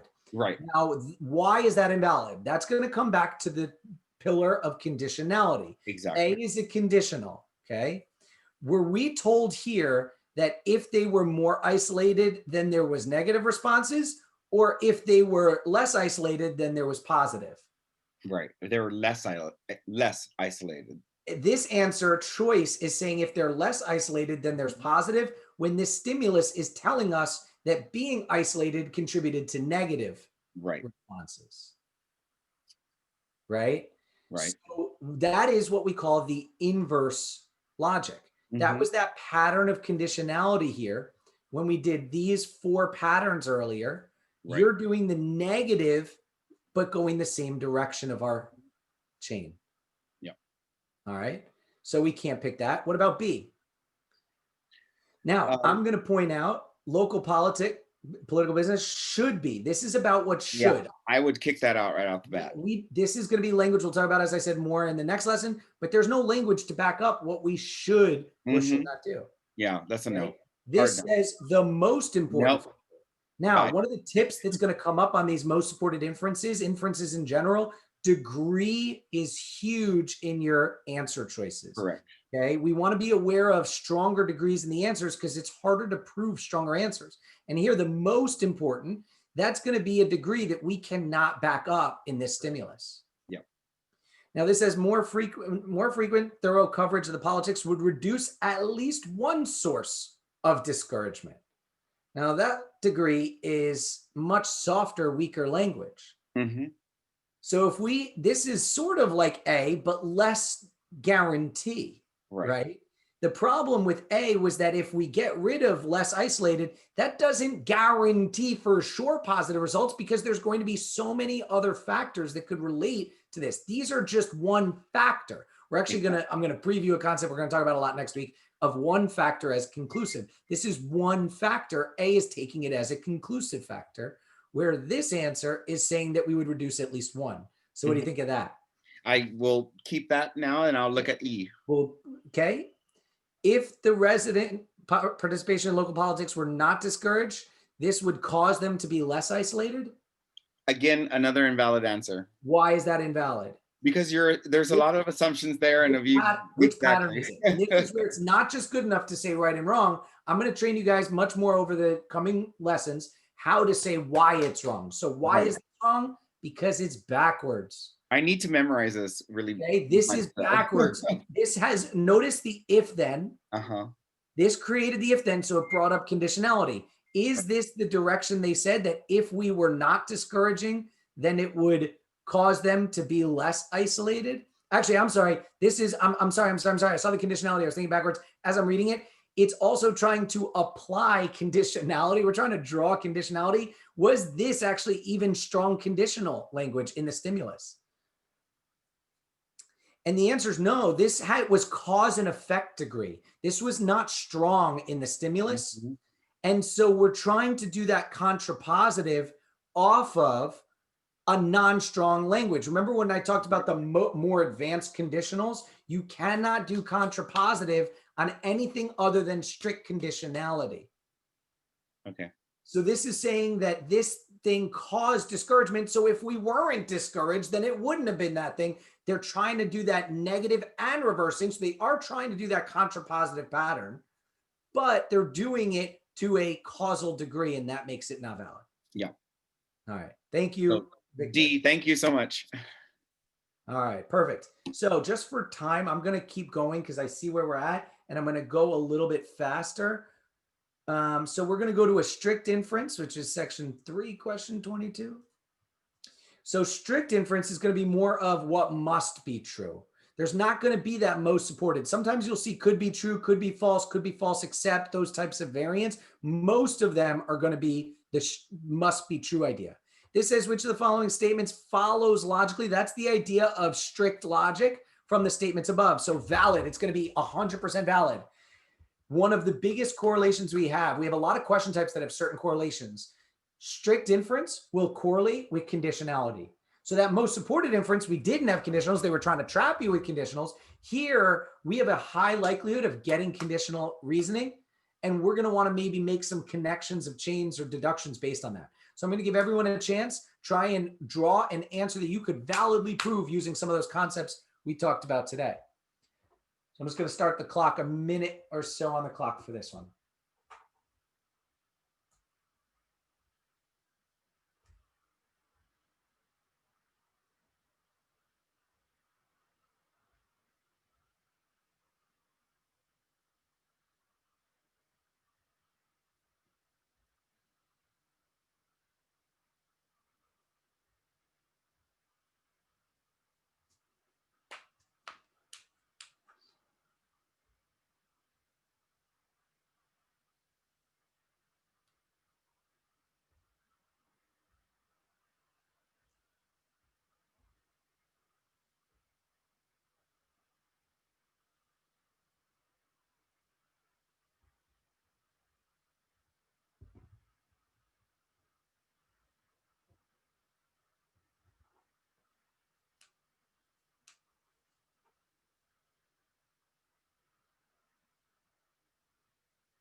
All right, so I'm going to walk us through this. And I realized I was like talking and I was trying to rush with May earlier. And I think I got that roll of a phrase wrong when I got it mixed up in my head. So I'm going to go back to that in a second.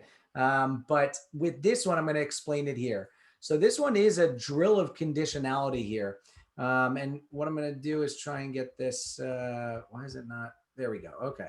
Now I got more room on the screen here. That's what happens when you rush. Haste makes waste. So with this, if the price it pays for coffee beans continues to increase, as much as I want you paying attention to the language, and it's going to be, for the sake of time, I'm going to reduce this to just some variables, even though I want you paying attention to the language. Okay, so if price goes up, then coffee shop will have to increase prices. So increase prices. Next, they're saying in that case, so that's if increase prices, then either it'll be non-coffee, we have to sell non-coffee, or sales decrease. So this is this or idea. Okay, what they're saying is in the next one, selling the non-coffee, so selling non-coffee will lead to decrease profitability.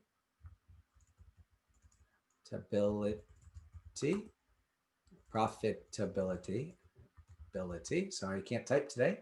And the last line, the coffee shop can avoid a decrease in overall profitability only if, now only if we discussed earlier is actually a necessary condition. Okay, that introduces the then. Or it's if, either which way you want to say it. So it's if they do avoid decreasing, so we could think of it this way in the contrapositive sense. So if they do not decrease profits, I use that little tilde to say negative, then only if its sales of coffee do not decrease. So sales do not decrease. So negative sales decrease. Okay, so this is where we have these phrases here. We have to be ready for the contrapositives of each. Okay, so we have to be ready to know that negative increased prices means negative price going up. We have to be able to apply that contrapositive here and thinking about the different connections. Transitive A to B, B to C can be done right away here with increased prices. So we can actually picture it in our mind as going from this to that. We can make that link of transitive because again, that increased price is lined up with the if and then to make that connection. Okay. Now, selling non-coffee or sales decrease. What I actually want to recognize here, there's going to be an interesting concept that this is not the most tested, but it actually comes up here and I can bring it up, as I said, through these examples, I'm going to be able to teach things. Okay. What I actually want to recognize is that the sales increased prices, I'm going to draw it with arrow, they're saying that will lead to one or the other of these to highlight this concept. So they're saying up here that it would be sell non-coffee or sales decrease. Okay. And then from here, selling non-coffee will lead to decrease profitability. Okay. And sales decreasing. Now, this is the same concept as sales decreasing, but it's the logical opposite. So this is where, to make them line up, I want them to be the same positive and negative. To do that, we do a contrapositive. So that would be, if sales decrease, then there is decrease profitability. Can't type again. So that was good there. So here, sales decreasing is going to lead to decreased profitability. And this is where I want to actually delete this to see it as those arrows.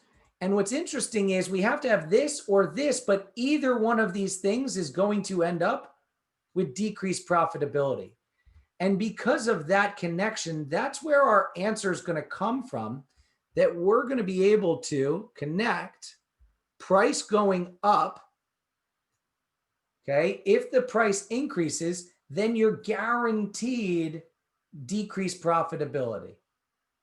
So that's going to be answer C, where we have here, if the price it pays increases, then the profitability will decrease. This is a concept that, because the two different options for the after increased prices each lead to decreased profitability, we can say this connection of price going up would guarantee decreased profitability. Now, just more important than knowing why the right answer is right is being able to eliminate wrong answers. This one, if we're looking at this, it says if the coffee shop's overall profitability decreases.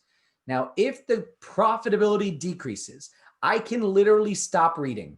Decreased probability was at the end of a chain. This is trying to reverse without negating, and that makes it wrong. In the next one, if the overall profitability decreases, again, I can read just that first half. They're trying to reverse the direction of our chains, and that is already wrong. If we go here, the price it pays for coffee cannot decrease without profitability also decreasing. So turning this statement, this is a conditional phrase we have to turn into an if then. So this would be, if the profitability does not decrease, then the price it pays cannot. So I got to find the matches of these parts. So without decreasing is the yellow, and the price it pays for coffee cannot decrease. I got to find that.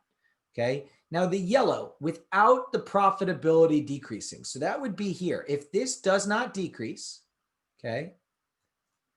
Now this is a double negative. It says it cannot decrease.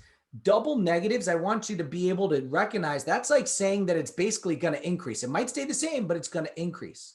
They're playing off of the yellow. If the profitability does not decrease, so without the profitability decreasing, so that would be doing the reverse and negate, so contrapositive. So I actually like the yellow portion of answer choice D.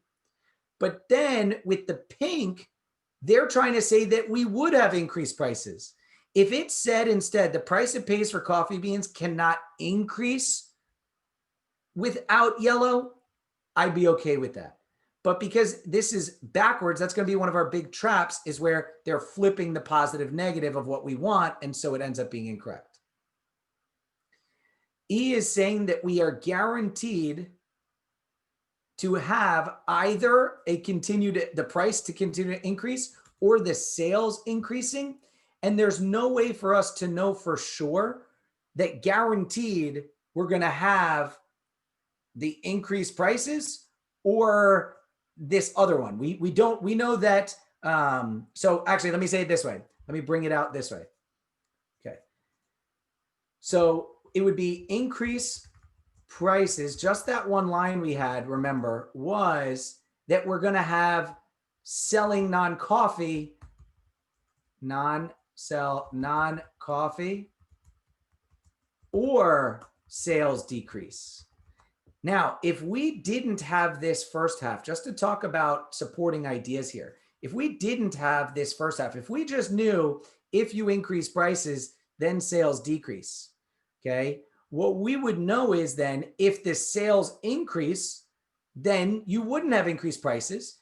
So in theory, we could potentially get there depending exactly how they word it if we didn't have this split arrow here of going this or that.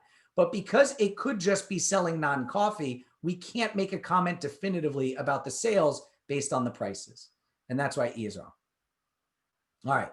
So I'm seeing the time and I want to make sure we get through it. This is where this is new format for me. I'm trying to cram a lot of stuff into this initial one. What I'm going to do is we have a few more questions that I wanted to cover, but what I'm going to do is I'm going to bring it up. We did this in the games course too, where I didn't get through everything at the in the first lesson that I wanted to. So we'll get to the rest of this formally at the beginning of the next lesson. But in the meantime, I do want to bring up the homework. Okay, so the homework in this case, I put at the end of the outline. So at the very end of the homework, and I realize I forgot that question. Let me go back. This is where when I'm rushing, I keep forgetting. I made a mistake earlier. I was rushing and I was looking at my notes for what to do next. The answer to this role of a phrase was not this one. And I apologize. I got like convoluted in here. The D was not correct. It said evidence that the claim this is unwarranted, but we were saying this underline is not actually the definitive attack on the pink. What it's doing is this example. It's an example of where the pink didn't exactly hold true, which is why we reached our conclusion of yellow. So I apologize for that confusion there. Now, with this homework, what I want you to do, it's the last segment of this outline, okay? I want you to, after watching this video, I want you to read over, this is like 40 something pages, but it's outlines, it's light, it's whatever. And I want you to do the fill in the blank exercises that are on pages 13 and 19, and the answers are there. Now, to work on your pillars, I have this exercise that is described here, okay, of looking for structure, then the language, then the degree, then the conditionality. The homework are going to be I'm actually going to go through it as explanation videos. This is what is part of that paid portion of the program because I'm limited in how many questions I can do for free in terms of the licensing. So I'm assigning from test 52, which would require the proper licensing for Prep Plus, etc. So it is something I'm going to have to charge for, but I'm going to go through this exercise here. And then at the end, we have question type drilling where I'm going to give specific examples and I'm going to do answers explained for every one of these answers. Okay, so the homework is what's going to be part of the LSATwizard.com. You have to sign up to get the homework.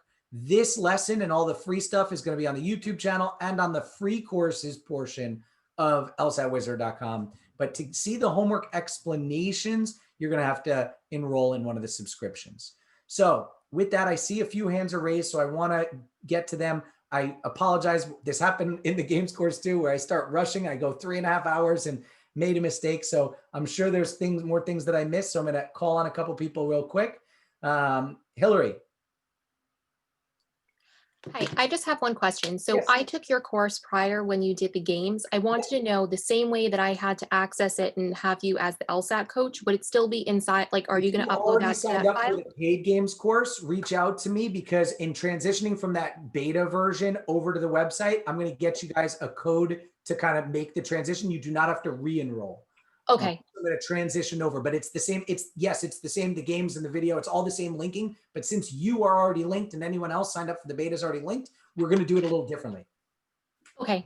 Thank So you. shoot me an email to that email that you emailed me on with the beta course. Yeah, because I have it in the Google Docs. I just want to know. Okay. Exactly. Thank you so much. Yeah. So we were using that Google Docs as like the beta version, but LSATwizard.com is going to be the new place. Eventually, I'm actually going to be pulling down that Google Docs and putting the flyer up of how to sign up. Okay. Thank you so much. My pleasure. Kemily. Hi again. Quick question. So if I start off with the monthly subscription, at any point can I move over to the 6-month subscription? Yes. The only thing I'm going to say up front, when you pay for a month, you pay for that whole month. So if you do switch over to the 6-month, I'd be advisable to do it at the end of the month because there's no partial months. That's just something when I got this website up, I didn't even realize when I did it. Maybe when you're watching this video, anyone at home, it'll be different. But the platform version that I got the developers to sign up with doesn't allow partial months. So you're paying for the month. And then at a future time, you could sign up for 6 months to tag along, but it would be kind of advisable to wait till the end of the month before doing that. So I will not have to pay that additional, is that hub fee? Correct, exactly. No, yeah, you'll only have to do it once. So that's where, if you're looking to change plans, we're going to have to, again, similar. If you have one plan and are looking to change, just reach out. The system eventually might be automated, but as this first day one launch, we literally launched the website this morning.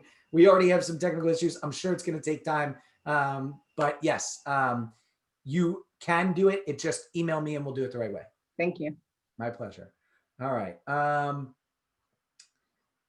just get to a couple more. Yolanda.